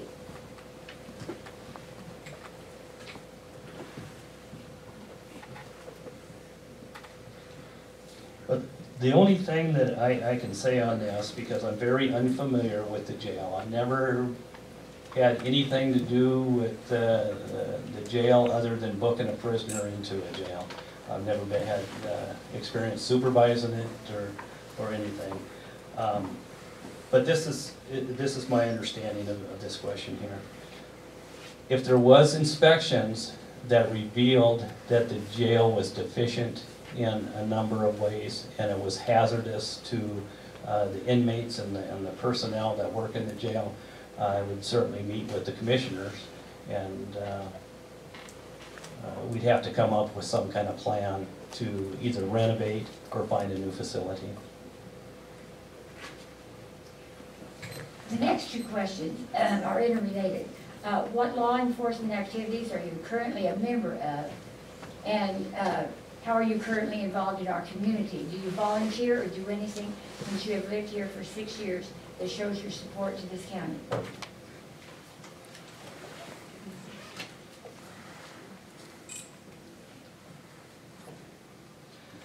I'm currently a member of the Retired Officers Association for Tacoma, Washington. Other than that, I'm still a member of our union, a non-paying member and a non-member that gets benefits but still a member. And the second question is, how are you currently involved in the community? If doing work for people in Daydell was community service, I would be sitting at the top of the list. As far as community organizations here in Lakeview, I am not a member of any community organizations. So that question I am not able to answer.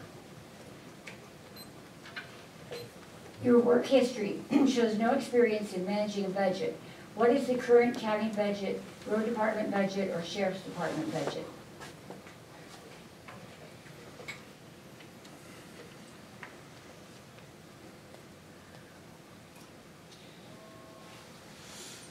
I do have experience in managing a budget. When I was commander of operations, I had a budget I had to manage. When I was in criminal investigations, I had a budget I also had to manage. I believe the current budget for the sheriff's office is $2.5 million, and I believe $1.5 million is for the criminal unit, and $1 million is for the corrections. I may be wrong, but I think that's what it is. But I do have extensive experience in managing a budget. Thank you. Your advertising suggests that the different law enforcement agencies do not get along or work well together, or that our children are not safe in our local schools. What specific first-hand example can you give to substantiate this statement? Well, I think that there's a misperception of what my advertisement means. I am not suggesting that anybody is in danger. I'm simply suggesting this is what I would do. Methamphetamines is a big issue here in Lake County. And anybody who doesn't think it is, we're fooling ourselves. Response time to a call is an issue, if it's a priority or emergency call or it's a life-threatening situation.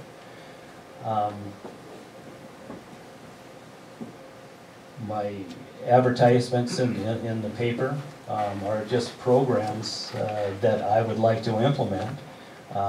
It's not degrading or belittling the community in any stretch of the imagination. At least that's not my intent. Maybe the asker of this question might feel that that's what it was, but it is not. All these programs that I have suggested are quality of life programs. Implementing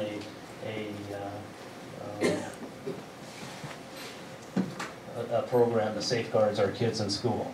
How can we argue with that? I mean, if we think outside the box, and if we're going to try to make our kids safer, I don't think that is a program that is putting our youth at harm. As far as first-hand knowledge, an example of what this question asks, I disagree with it, and I am not doing that in any way.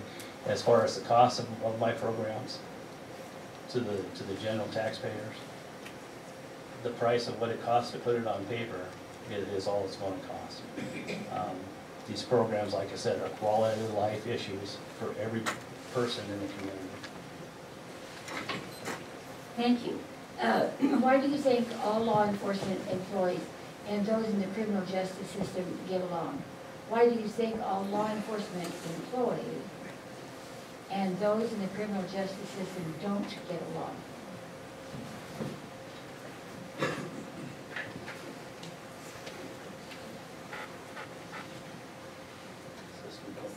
Yeah, no, I have to reread that. Well, no matter where you go, whether it's law enforcement or whether it's at the mill or whether it's in the DA's office or whether it's where you work right now, and not everybody's going to get along. The best we can do is try to get along the best we can, and that's why we have certain policies and procedures. That's why I suggest we develop a manual of rules and procedures, because there's guidelines that if you step outside those guidelines, you're subject to being held accountable.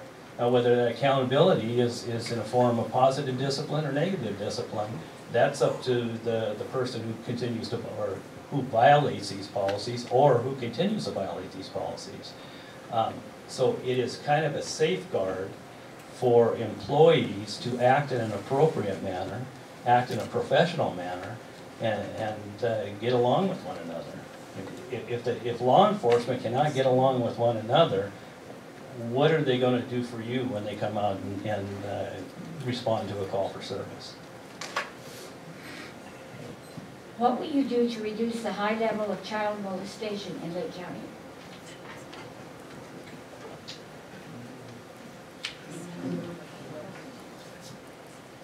I don't know if there is a way of reducing that. Education is the best thing that we can do with molestation. And that's one of the programs that I'm talking about, is safeguarding our children in school. The idea of that is getting the deputies into the schools, not on a full-time basis, but on 2 times a month, give certain classes and talk to these children.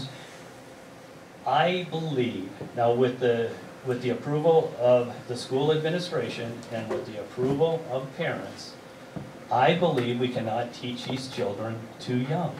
They need to know about methamphetamine. You take it one time, you're hooked. They need to know about molestation, where and when it's appropriate to touch my private parts and when it's not appropriate. The sooner we can educate them in that process is going to make for a healthier youth in our society. Anytime you feel that you've answered a question, you just go right ahead and take a break.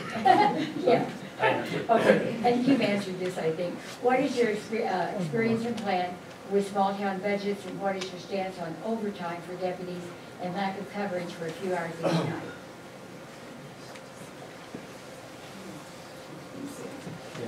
Whether it's small-time budget or big-time budget doesn't make any difference. You have to have fiscal responsibility. You manage your budget, and what I like to do by that is you have line item budgets.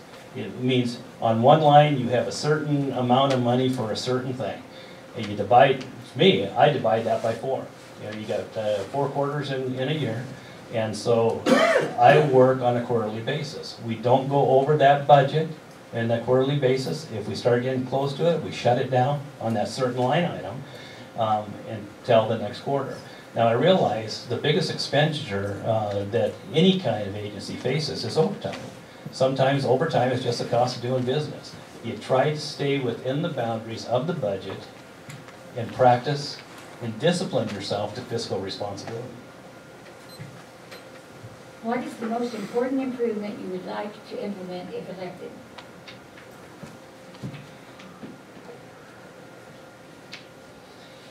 It was number 5 on the plans that I would like to implement is a comprehensive training program for the deputies that provides them with the tools and the skills needed so that they can respond to any call and investigate that call from start to finish.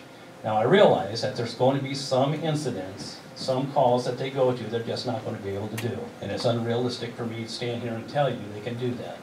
Complex homicide investigations are not going to happen with one person.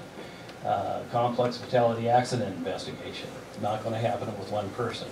In our homicide unit, in our fatality accident investigation unit, when it was dispatched, there was a minimum of 5 people that went out to the call.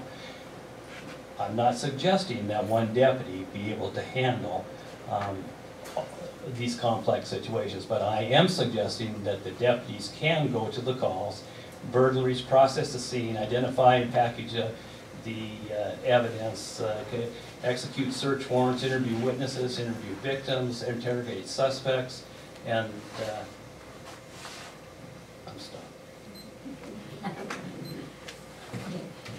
You have said you would like to expand programs and have more training opportunities for deputies. How would you fund these programs?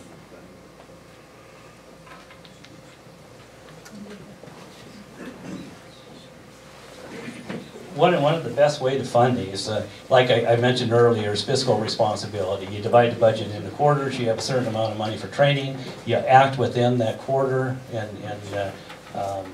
you use that money, and once that money gets close to expanding, you shut it down. But there's so many free training opportunities throughout the state. You go to Deschutes County, Harney County, or Klamath Falls, and all these law enforcement agencies have free training. One thing I did do when I was in our traffic unit, I sent one of our reconstructionists to what was called Train the Trainer. And he came back as an instructor, and he was able to train all the traffic officers in our division to through basic and advanced accident investigation. We saved the city $60,000 the first year we implemented that. And that's one thing I would like to try here, is send somebody who's knowledgeable and has an interest to a program called Trade the Trainer. Get them in here and start training our deputies at zero to little cost. How do you feel about the statement recently made by the Director of Corrections regarding this is at Warner Creek, regarding the prevention of victims versus the punishment of inmates?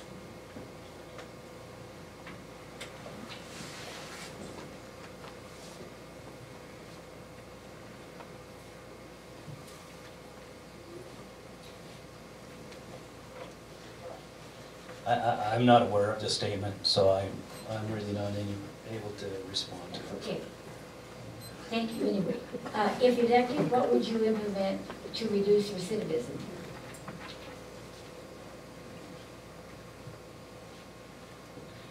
Well, I think that's kind of out of the hands of the Sheriff's Office responsibility. Education and training, I mean, we can implement some kind of programs in the jail. But you know, that's a decision that is made at the time of the person who decides to be a repeat offender. I mean, there's just some people that are never going to change. They're going to do whatever they want when they get out. But you know, we could try. I mean, we could start some programs, see what's available in the community to start an educational program and to deter this. But you know, that I believe is for resources outside the Sheriff's Office, other than the Sheriff's Office. Please explain how you plan to implement a community-based policing policy. Community-based policing simply is the law enforcement officers of Lake County Sheriff's Office working with the community in which you live. For example, what's it look like? It looks like this right here. For, let's say, the west side, people outside Lakeview, there's going to be different needs for different communities. For example, Christmas Valley is going to have different needs than Paisley's going to have. Paisley's going to have different needs than Pine Creek is going to have. You get together with the community and you outline the top 10 priorities. And then once you establish those top 10 priorities, then you take the top 5 priorities. And then you start with directed policing as to hitting on those top priorities. You work with the community to resolve those issues. You know, the deputies need to learn to be problem solvers. And what I mean by that is I don't want the citizens to take the law into their own hands and go out there and start grabbing up people and holding them. But you can be the eyes and the ears for us. Give us the information that we need if you see something happen, and let us investigate it. But it's the community and law enforcement working together for problem resolution. What are the changes you have mentioned to improve the jail, sheriff's office, and community?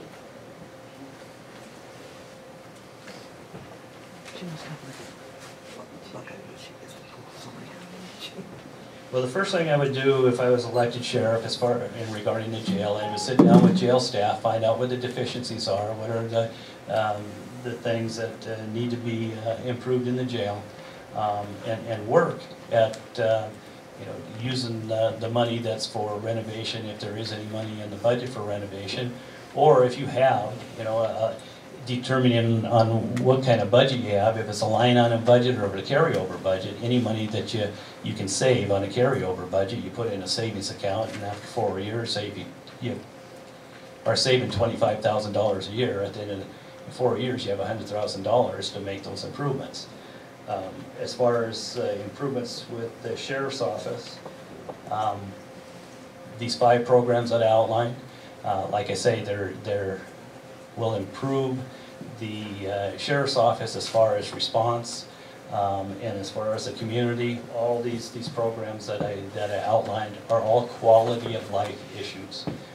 They improve everybody in here, quality of life. If you look at them, the community-based policing, that's going to improve that quality of life. The safeguarding our children in school, that's going to improve your quality of life for your children.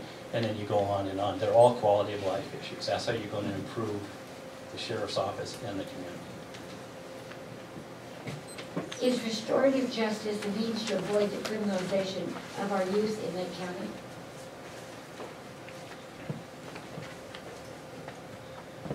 Does everybody know what restorative justice is? What it is, it's just a means of restitution to the community and to the victims of a crime, for example. A 14-year-old goes over to your house and spray paints on your garage. Instead of arresting them and taking them to jail, if you can work out an agreement between the victim and the suspect's parents, that the suspect will come over there and restore their garage to the normal state that it was before he spray painted it, that's restorative justice. Do I believe in that? Yes, I do in some cases. Violent crime cases, no, I don't. I don't believe there's any justice other than the judicial system that takes care of these people. But minor vandalisms, minor thefts, misdemeanor crimes, as long as it's agreeable to the victim and the DA, I think it's a good idea. Do you have experience with labor unions as a manager or department head? And please explain your scope or practice as sheriff regarding corrections, civil patrol, emergency services, marine search and rescue. 1 minute for all this.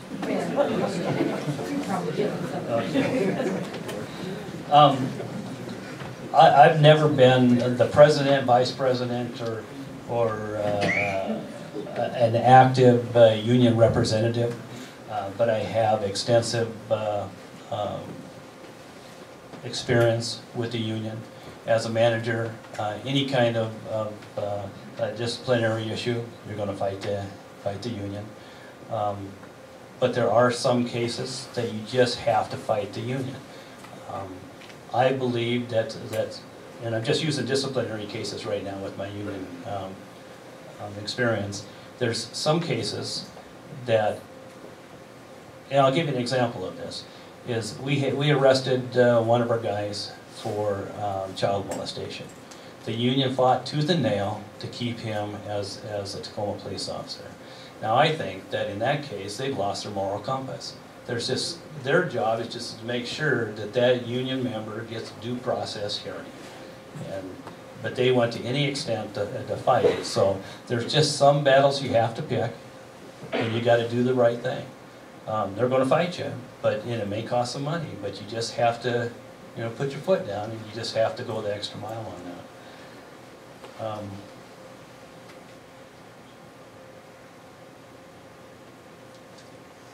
Please explain your scope and practice. Is that what that says? Please explain your scope or practice as sheriff regarding corrections. Okay. The scope of the sheriff is you're the CEO of that agency. You're the lead person. It's your responsibility for everything that goes right, everything that goes wrong. So that's why I say, I know that the sheriff's office has a Lake County employee's handbook, but I think you need to take that a step further. You need to have a manual of rules and procedures that are specifically outlined for the sheriff's office. Because in your employee handbook, how many times are employees other than the sheriff's department involved in the use of deadly force, involved in pursuit driving, involved in officer-involved shootings, involved in child molestation investigations? They're not. So you need to have guidelines so that the deputies have a focus, have parameters in which to operate, and then it's detailed as to how these investigations should be conducted. Basically, the sheriff of this agency is the first-line supervisor. Your responsibility is to ensure that the rules are adhered to.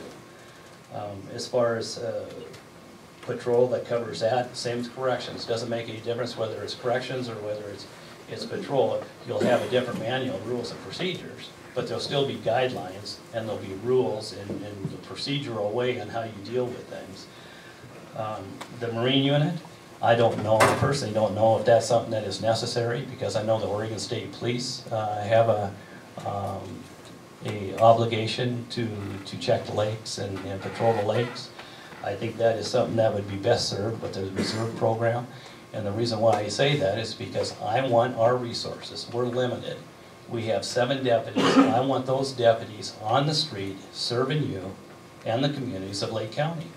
If we start taking deputies and putting them here and putting them there and putting them over here, now instead of having 7 on the street serving the people of Lake County, we have 4. And so, personally, I want my deputies on the street. I want them paying attention to the needs of the community and the needs of the people in the community. Search and rescue, I think I already explained that one. My job would be to support it, training, identify our deficiencies, and so on. I think I've already covered that issue. Have you contacted employees in the criminal justice system and all county departments?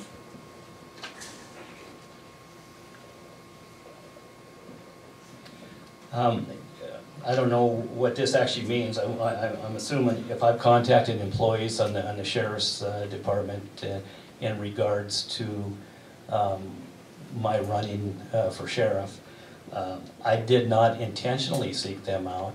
I had Deputy Poor contact me and set up a meeting with some personnel of the corrections division, and I don't know whether they're deputies there or not, because I didn't know who they were at the time. But yes, I did meet with them one time, and I did meet on my door-to-door campaign. Inadvertently, I'd run across a Lakeview police officer or a deputy sheriff's wife or something like that, but I really don't remember, other than one person that worked for the jail that I actually made contact with. But did I personally go out and seek them out? No, I did not. It's just a happenstance. You go out there and you do a door-to-door campaign, you're going to run into somebody.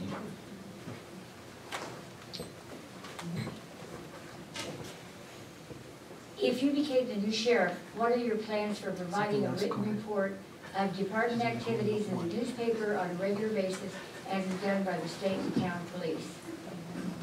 And you've already answered that. I did. As I explained earlier about this, I would implement that use of that codiform. And there's just certain things that I wouldn't provide on that. And if the newspaper did not want to print it, they don't have to print it. But I'm not giving them your name until you've been charged. That's not fair to you. So I would provide the information that I felt was necessary, information that I feel that you need to know, especially sex offenders and child molestations. Sex offenders, I think they should go on the county website. Level 1, level 2, and level 3. So anybody in the county, or anybody for that matter, can get on the Lake County Sheriff's website, access who are your sex offenders in your community. But other than the rest of this, I already answered that as far as. And the next 4 questions are interrelated, and they all have to do with commuting from Adele every day.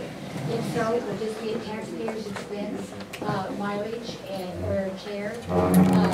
What is your opinion regarding driving back and forth from Adele in a county vehicle, and the response time? And in case of an emergency at Lakeview, what would be your response time? If you are to become sheriff, will you be moving to Lakeview where hands-on assistance is needed by the sheriff and has been provided by the current sheriff 24 hours a day? If not, how do you propose to provide the same kind of direct hands-on assistance? Those are all interrelated, and so answer as you want. Okay.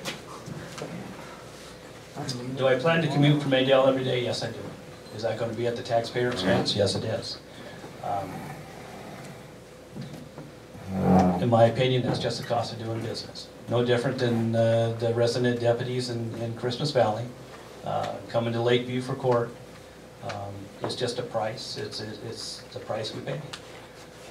Like I said earlier, Pepper Withers lived in Paisley, and he responded from Paisley to Lakeview every day.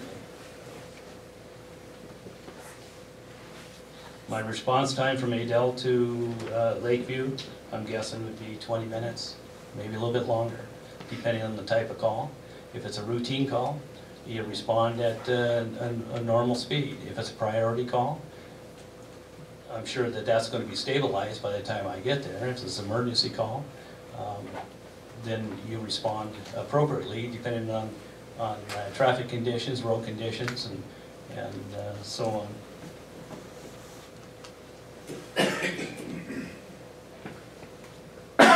What's my opinion regarding driving back and forth from a Dale County vehicle? Like I mentioned earlier, that's just the cost of doing business. And will I move to Lakeview? No, I will not. I will. The requirement to be the sheriff in Lake County is that you are required to live in Lake County. If that's something that the citizens of Lake County feel is a requirement, it should probably be listed or expressed prior to the next election, so anybody who had any desire to run, if they were in Christmas Valley, so on and so forth, that they would know that the requirement would be to live in Lakeview.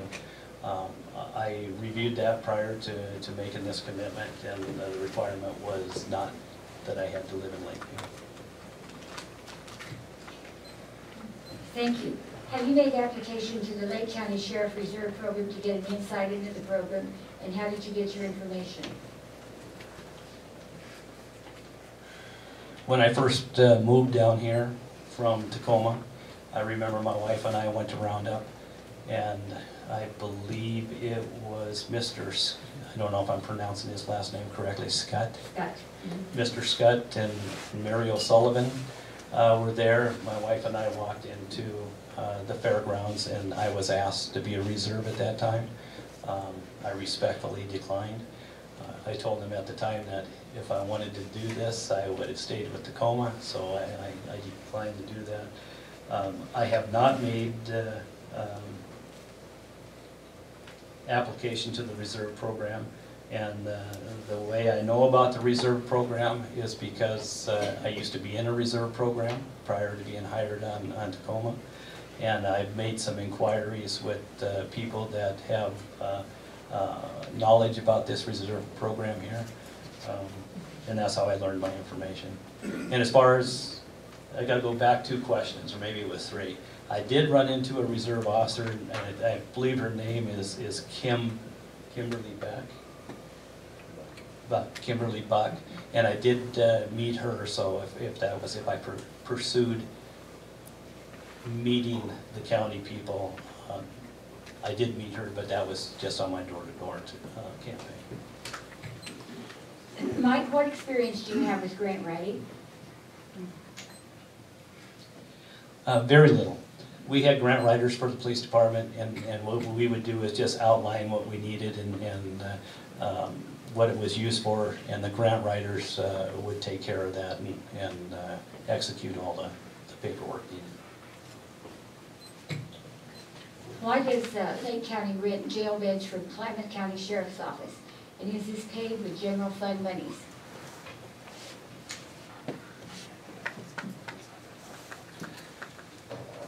I don't know the answer to this, but my thought process would be that if we're renting jail beds from the Klamath County Sheriff's Office, it's because our jail is full. And is it paid with the general fund money?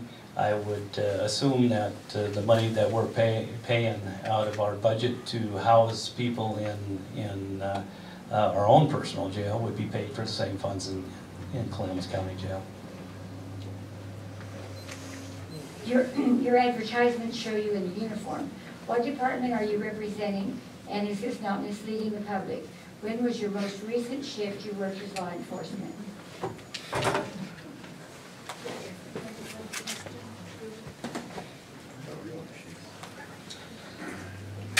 My advertisement does show me in uniform. The department that I work for, as you all know, was Tacoma. I don't believe that you can see any of the insignia patches because I'm not representing Tacoma. This picture was simply taken to show you that I was previous in law enforcement. I don't think it's misleading. And the last shift I worked was January 8th, 2009. You are so good to stick with us this long. There are 2 more questions, and then it's turn. So, you have stated your goal is to bring new programs to the county. If you are not elected, would you be willing to apply and work as a deputy to bring your ideas to the county? If I'm not elected, no, I do not want to work as a deputy, but I would do everything in my power. If Sheriff McDonald wanted some ideas, I would do everything in my power to sit down and go over them with him. The next 2 are interrelated, and that's going to be it for right now. All right. That's true. You've been such a good sport, and I appreciate it. Although most of the complaints that you have received during your door-to-door campaign have involved the meth problem in town, how do you know it is not being addressed? Z-meth is a nationwide problem and an extremely complex problem. What is your solution to this problem? And how do you propose to eliminate meth with limited officers and limited budget when no other county authority has been able to do it? Those are interrelated, and I think you can tie those together. Thanks. As I said earlier, methamphetamine is the biggest concern that people have expressed during my door-to-door campaign. We're not going to eliminate methamphetamine. It's just not going to happen. The best that we can do is get it to a manageable level. And I propose 2 different ways to do it. Let me take a step backwards. I don't believe I have ever said or implied that methamphetamine is not being addressed here in Lake County. I just have a different focus, a different direction as to how I would address it. I have 2 different ways. The civil abatements is one way. And I think that we just need to think outside the box. We need to have more than just a one-dimensional way of thinking. Because if we don't do that, the traditional method of dealing with the methamphetamine problem is never going to get any better. You make a traffic stop, the dog sniffs the car, you make an arrest, they go to jail, they're out on the street. You make a traffic stop on the same person, you make an arrest, they go to jail, they're out on the street. I mean, it's just a cycle, a continuous cycle that never ends. This is one of my proposals. Whether it's realistic or not, I don't know, but I'm willing to try it.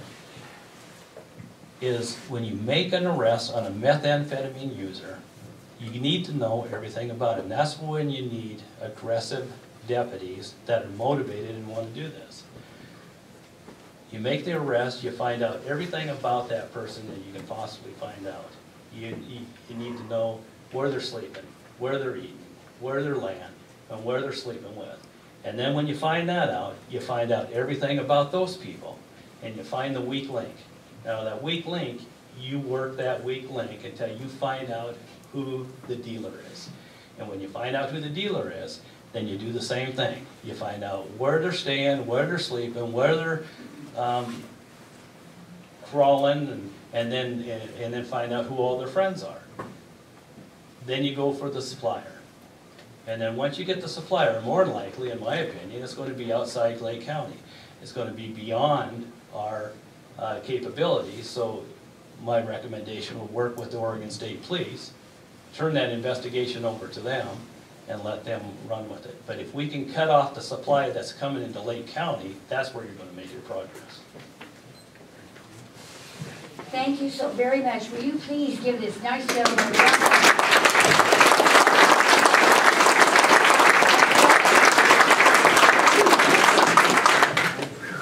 And we'll go as quickly as we can. I know it's getting late, but this is the process in democracy that we have.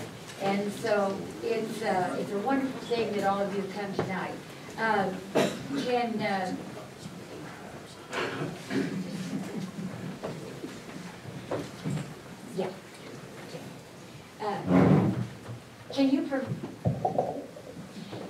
Can you provide the number of lawsuits against Lake County that includes situations arising out of the Sheriff's Department since 2008?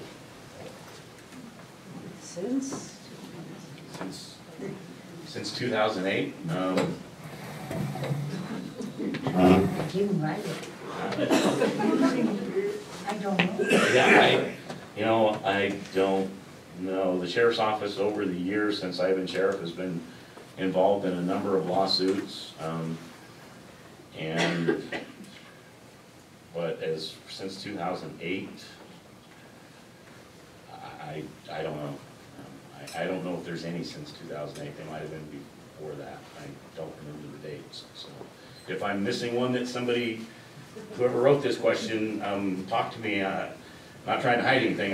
I don't know. Please explain the lawsuit from Stephen Lucas and the judgment rendered. Well, here's the problem. I wasn't involved in the settlement of this case, and I don't know what the terms of that settlement were, whether I can discuss that or not, because some of them you cannot. But I can tell you he sued me for wrongful termination. He said I fired him because he was a disabled veteran, and then he changed his mind a whole bunch of times, and it went all the way to the Oregon Court of Appeals, and after that there was some kind of settlement reached between the county's insurance company and Mr. Lucas. I think is about as much as I can say on that. So, How many drug arrests have been made by the Sheriff's Department this past year? some. You know what? We're in October. I don't have those numbers in front of me. It's more than one and less than 100. I can pretty much guarantee that. So I don't have those numbers in front of me. In the last 3 months, how many crimes have been solved in Lake County? There have been very few reports in the paper.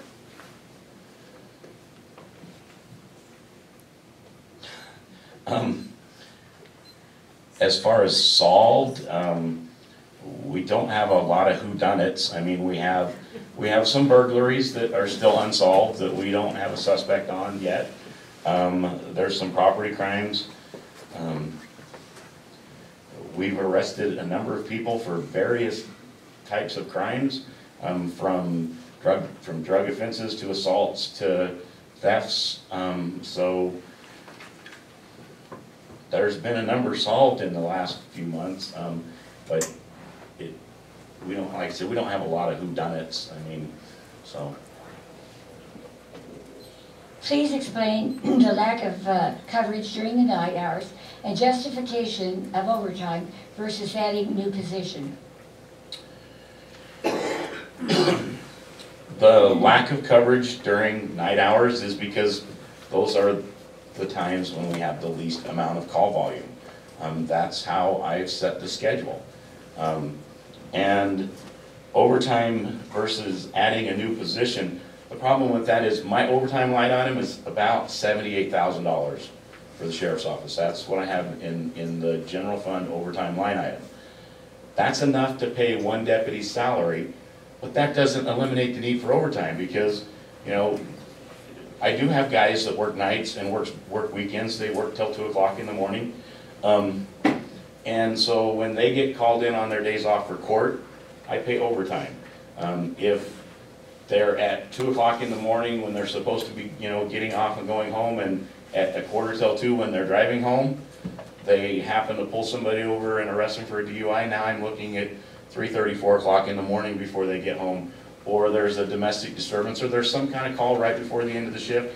So the money that I have in a line item for overtime would cover the salary, but it doesn't cover all the equipment and the training and everything else. And it doesn't eliminate the overtime.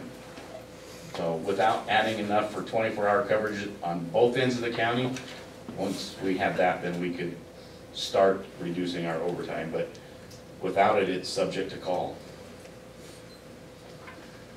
The next two questions are interrelated. Except for occasional articles for search and rescue, why are there no or few reports from the Sheriff's Department in the newspaper? And you may have felt that you've answered these. Communicating your activities with the public is an important aspect of your job. What are your plans for reports appearing in the newspaper regularly, as do the state police and town police in the future? I think I already answered why I don't put one in the newspaper. And as far as what my plans are, I don't know. You know, I've had a couple of conversations with Tilly. There's actually been a lot of interest expressed in something in the police blotter over the course of tonight. So, you know, maybe it's something that I can work out that I can make both myself and the newspaper and the community happy, but how that will work out and what it will exactly be, I don't know. What is the total amount of overtime money paid to deputies this past fiscal year?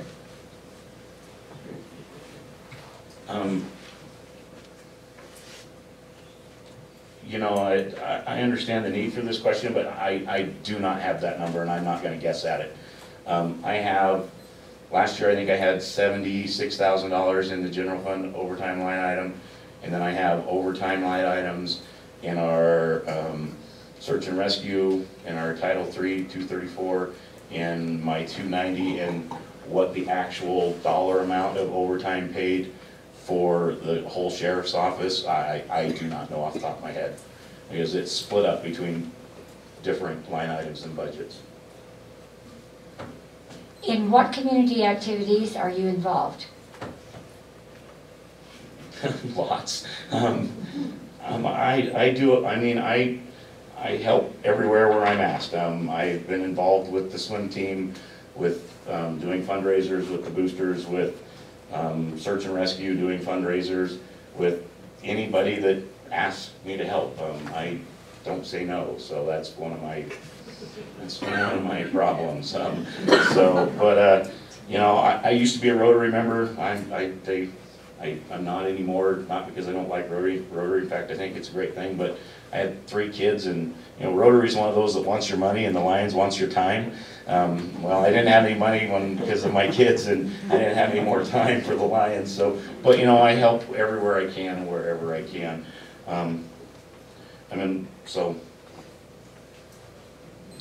Are inmates released in the middle of the night? And if so, what arrangements have been made for these circumstances?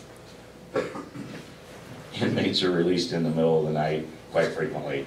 That happens when we're full, when we're at capacity, and we get somebody new in, and you look at what somebody new has just done, and if it's worse than what John's in there for, then you wake John up in the middle of the night and tell him roll his stuff up, and you boot him out. Now, do we just kick him out and say goodbye? If it's in the middle of the summer and it's 70 degrees out at night, yeah, sometimes we'll do that. Do we let him make a phone call and try and call to get somebody there? Yes, they do. We have an arrangement with the Ministerial Association because, let's face it, not everybody that ends up in our jail is from our community. We've had people from Washington, we've had people from all over the place.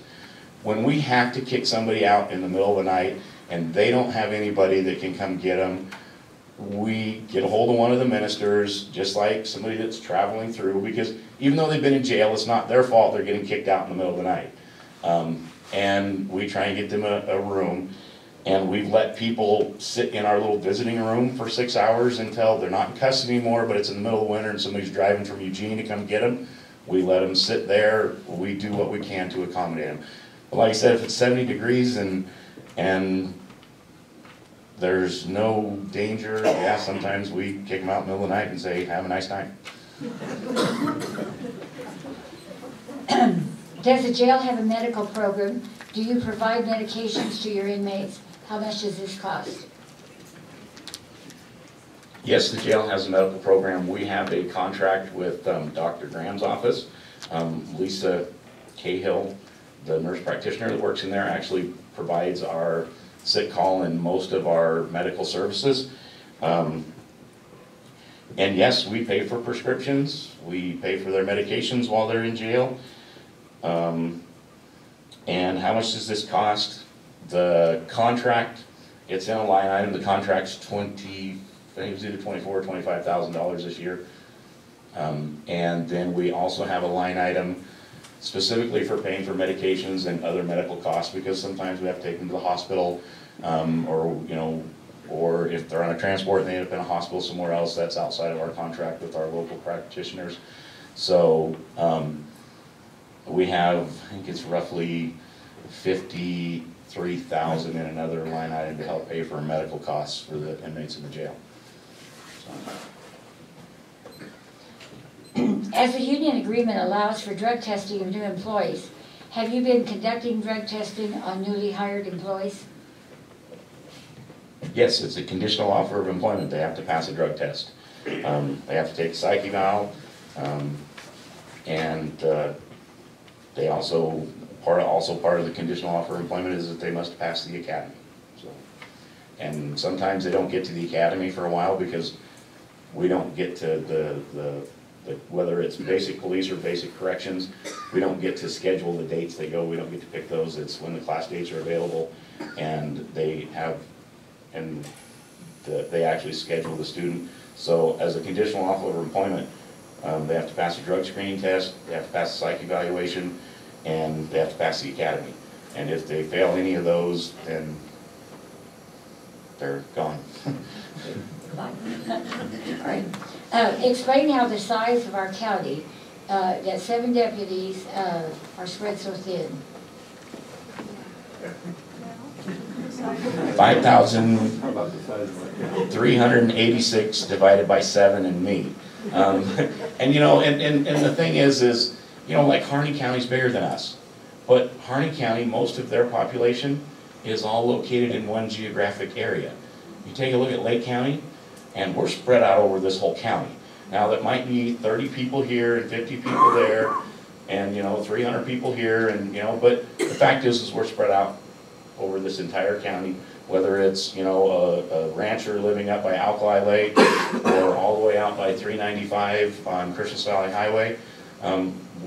Every place that's not federally managed in this county, we have people in it. And sometimes even on the federal managed ground, we got people out there, on the land camps and stuff. But, and like I said, we only have 7 deputies. We serve basically, I'll call it 2 distinct geographic locations. We have, I hate doing north and south, but we have the north end of the county and the south end of the county that have our 2 major population bases in the county.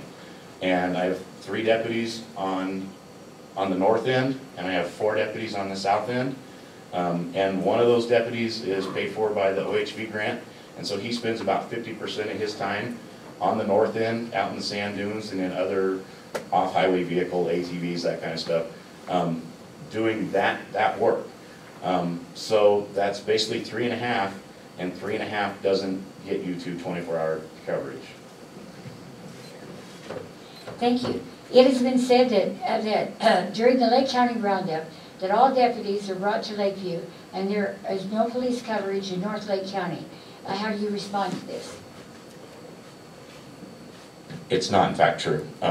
It's been said, but years past, I would bring 1 or 2 down for the concert. That's usually the biggest night.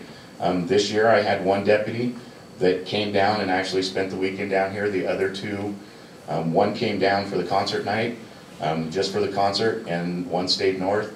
But for the rest of the weekend, I had 1 full-time deputy and reserves up there. So I don't bring them all down here for roundup. So that's how I respond to that. Yeah. What do you feel are the greatest strides you have made to improve our county sheriff's department? When I first became a deputy here, it was, here's your keys, here's your badge, here's your gun. We'll give you one unless you got one of your own. And here's your vehicle, you're a cop. Go do the job. And then sometime down the road you'd go to the academy, and at the time it was only 8 weeks. I'm glad the state has made it a 16-week program because we get much better trained deputies out of that program than what we did before. We've made huge strides in the training that we provide to our deputies, to our corrections deputies, to our patrol deputies. We've made great improvements in our search and rescue organization and the service that we bring to the county, and not just for the citizens of our county, but for all the people that come here and recreate. You know what it is right now. It's hunting season, so it's silly season out. I mean, we got people from all over out here, and actually about 95% of our search and rescue calls aren't for local people. They're for people from out of the area. But you know, so and the improvements and the stuff that we've improved in the jail, those are some of my greatest, you know, things that I feel that we've accomplished. Do we still have, and I'm getting told to be quiet, but I'm going to say, do we still have room to improve and work to do? Yes, we do. You know, so thank you. Many voters like you personally and trust you in your law enforcement capabilities. However, they have less confidence in you as an administrator. What would you say to them to address their concerns? I would say, you know what, I'm probably not the greatest administrator in the world. I'm not. But do I know what I'm doing as the sheriff? Yes. Do I have 12 years, 13 years experience as your sheriff? Yes, I do. Have I learned, like starting out as don't know anything over here because one day I was a deputy and the next day I was sheriff, to where I'm at today? Yes, I have. Am I the best administrator in the world? No, I'm not, but I'm a good one. I'm a very good one, and I have learned a ton as your sheriff from experience here. And if someone has a concern, they need to bring it to me. And I've said that forever. If someone has a complaint, if someone has a concern, they need to bring it to us. They need to bring it to me, because if I don't know, if you don't tell me, and if I don't know, there's nothing I can do about it, except for when all of a sudden you get questions like that. But yeah, so, you know, but like I said, if there's a specific concern that somebody has, bring it to me. I'll be more than happy to address it. During the primary election in May 2014, there was a rumor that stated that you, if elected, would only stay in office for 2 years and then you would retire. Is this rumor true? No, I'm 48 years old, okay? No. Now,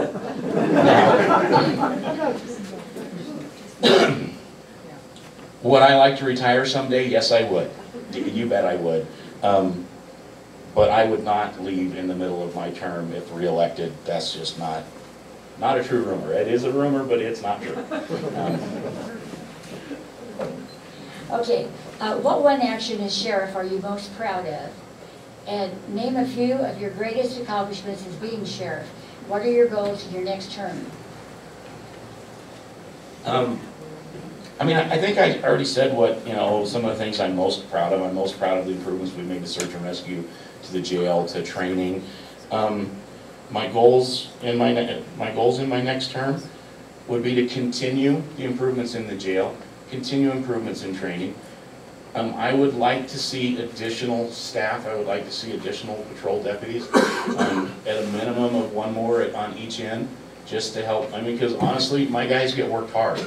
They get worked really hard. They work a lot of hours, and you know, it's hard on them and it's hard on their families. And I would like to see at least one more, and that's going to be working in conjunction with the commissioners. You know, and they've said, you know, yes, the county was blessed with the revenue that we got from the Ruby pipeline, and they're doing some improvements in county buildings and that kind of stuff. But one of the things that the commissioners said right up front is, we don't want to grow government just for the sake of growing government. So my job is to try and convince them that adding a couple of deputies isn't growing government just for the sake of growing government. It's, you know, growing something to provide a better service for what we have. Thank you. How well do you and your department work with other criminal justice agencies, and do you think it is mutual when assistance is needed? Explain. Actually, I feel that we work very well with the other agencies in the county. Do some guys have differences of opinion? Do they butt heads? Do they not like each other? Yes, you're going to find that everywhere you go. But it doesn't matter if they like the deputy or they like the police officer or the state trooper. If that other officer needs help, they're there to help them. And that's what we expect. And I think we have very good working relationships with both the town police department, the state police, I know with the Forest Service and BLM, even though there's only like one at each one of those guys, they still count. U.S. Fish and Wildlife, when they have somebody here. But you know, not only that, I mean, I have mutual aid agreements in place that we've worked on with all of Southern Oregon, with 7 Southern Oregon counties when we work on marijuana eradication. So because we don't have enough people to go take down a 2,500 or a 7,500 plant grow. That takes more cops than we have in this whole county if we brought them all together. And then to harvest it and take care of all of it. And so I have mutual aid agreements, and we have a program called SOMR, which is specific for dealing with marijuana.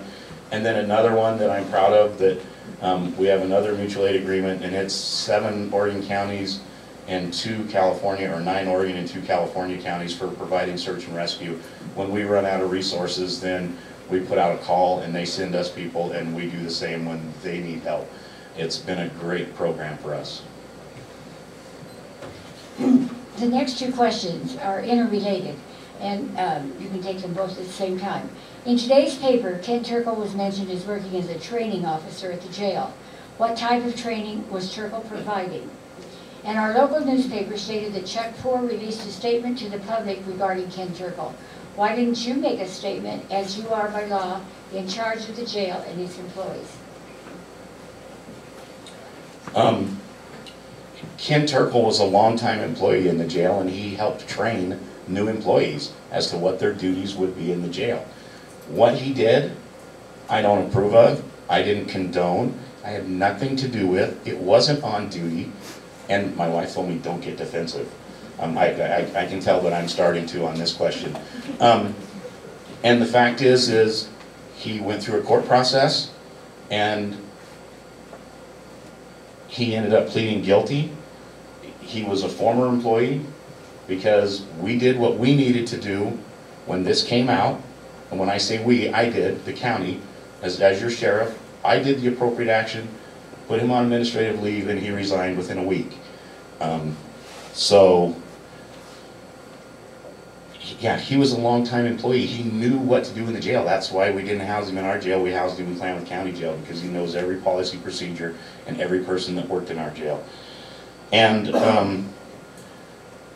I didn't do a release to the local newspaper because I'm not the one that was the DA. At that point, it was out of law enforcement hands, and it was in the hands of the prosecutor, and I don't do press releases for his office.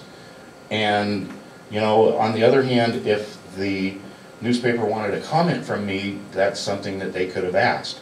I didn't feel, because I had a number of people honestly tell me, you should do a press release so that, you know, everybody knows that you agree with what happened to Ken Turkle. I'm like, well, but that's not something I normally do, so why should I do it on this one? Because then it looks like, oh, the sheriff's grandstanding. The fact is he reached a deal with the court. Do I think it's a good, personally, I think it was a fair sentence all the way around. It was, like I said, it was a deal that he worked out with the district attorney. And is he being held responsible for his actions? Yes. He's no longer employed as a law enforcement officer, whether on the corrections side or on the patrol side, and now he's being held accountable through our criminal justice system for the rest of those actions. So yes. Hey, we have 2 more questions. What have you done specifically to reduce recidivism in the last 5 years? And maybe you can go ahead and cabbage on with this. Why does Lake County rent jail beds from Klamath County Sheriff's Office, and is this paid with general fund monies? What have I specifically done to reduce recidivism in the last 5 years? Personally, I have not done a lot because there's not a lot we can do. One of the things that we're working on, if anybody's ever been in our jail, you know that we have used every inch of space that we have. One of the things that we're working on is, as they're doing some remodel in the courthouse, hopefully they'll move the jury room and we'll get that space, and then we'll have a multi-purpose room where we can do programs, whether it's a GED program. We've talked with mental health about doing some drug and alcohol counseling and some AA programs and that kind of stuff, because I mean it is like Mr. Taylor said, that you know, if someone chooses and they're on that cycle where they don't care, they're getting out of jail and they're just going to come right back. I mean, it's a repeat and keep going. But every once in a while you can, you know, have something that makes somebody says, oh, hey, and if it helps one, then it's well worth it. We have some money set aside that we've gotten from the state. Once we get the actual space, because that's the one thing we don't have any of. Our space for the jail, our jail is only, including the office space, the booking area, and the kitchen, our jail is 2,380 square feet. And we have 17 beds in that space. Now, think about your house. You know, most of our homes are 1,500 to 2,200. I mean, most of the homes in Lake County, there's a few bigger than that. But think about your 3-bedroom, 2-bath home, you know, and if you add your garage to it, that's going to, you know, your 1,500 square foot house, you add your 500, 600 square foot garage, that's the size of our whole jail. And we don't have any space left, so we're trying to get more. So, okay, so that takes care of that one. And then why do we rent jail beds? We rent jail beds because we run out of beds in our Lake County jail. And the other thing it does is, you know, we have 17 beds. 15 of them are permanent mounted bunks and 2 of them are cots. But the problem is there are times when you have, you know, you have to classify people in the jail to keep them safe. So you can't mix sex offenders with anybody. I mean, they have to be in their own separate little areas. And so you may have one sex offender in one cell and he's taking up 2 beds because you can't put, you know, you can't put anybody else in with him. And then you get the guy that comes in the middle of the night that's drunk, so you got to find a place for him by himself until he sobers up. And so you have to classify your inmates. And so even though we may not have 17 in jail, we use those beds, in fact. And what we have is we actually have 730 bed days, because it used to be we got 2 beds a year. And my lieutenant and I worked out with Klamath County because they were getting the better of the deal on that, because we could only have 2 people over there at a time. And if we didn't have anybody that we needed to send, they'd go a month without having anybody in those beds, but we were still paying for them. So we made a deal, we told them, either we're going to go to Modoc County or you guys are going to do this, because Modoc County was cheaper.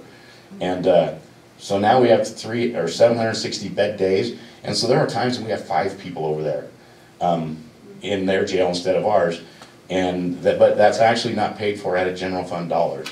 That money actually comes out of Senate Bill 1145 dollars, which is part of our community corrections program. And those beds are made for when we have people that are on post-prison supervision and they're going to spend time in jail, then we put them over there. But the agreement we have worked out is I'm being told to stop. But yeah, that's how they're paid for. Thanks. Thank you so much. Would you please, at this time, give Phil McDonald a round of applause?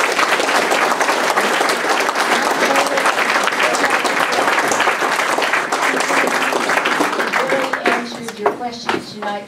We so appreciate your coming and making the community aware of where you stand and what you stand for.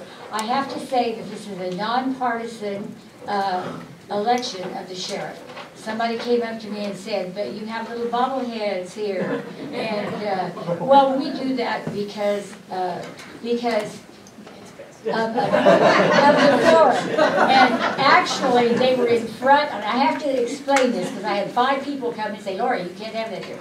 You know, it's nonpartisan. But, you know, on a lighter note, we did have them all arranged in front, and then when you put all this equipment up, people rearrange you. And so it isn't that I don't know what bubble you had here or what bubble you had there, but it is a nonpartisan position. All right? And so at this time, we're going to conclude our forum, and we really want to thank KORV 93.5 and Bob Pardee, who has stuck with us all evening. We want to thank the Senior Center. We want to thank the Backyard Floral for the balloon display.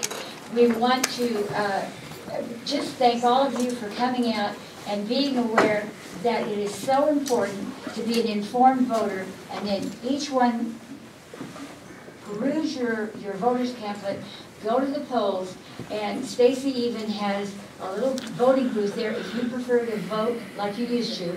There's always a little, in case you don't know that, there's always a little voting booth there. And many times, because I'm a neutral observer at most of the elections, and a lot of people bring their children and show them how they vote. And so it's a very nice thing to do. So please remember to vote November 4th. And on behalf of AAUW, we thank you for coming and participating in this forum. Thank you and good night.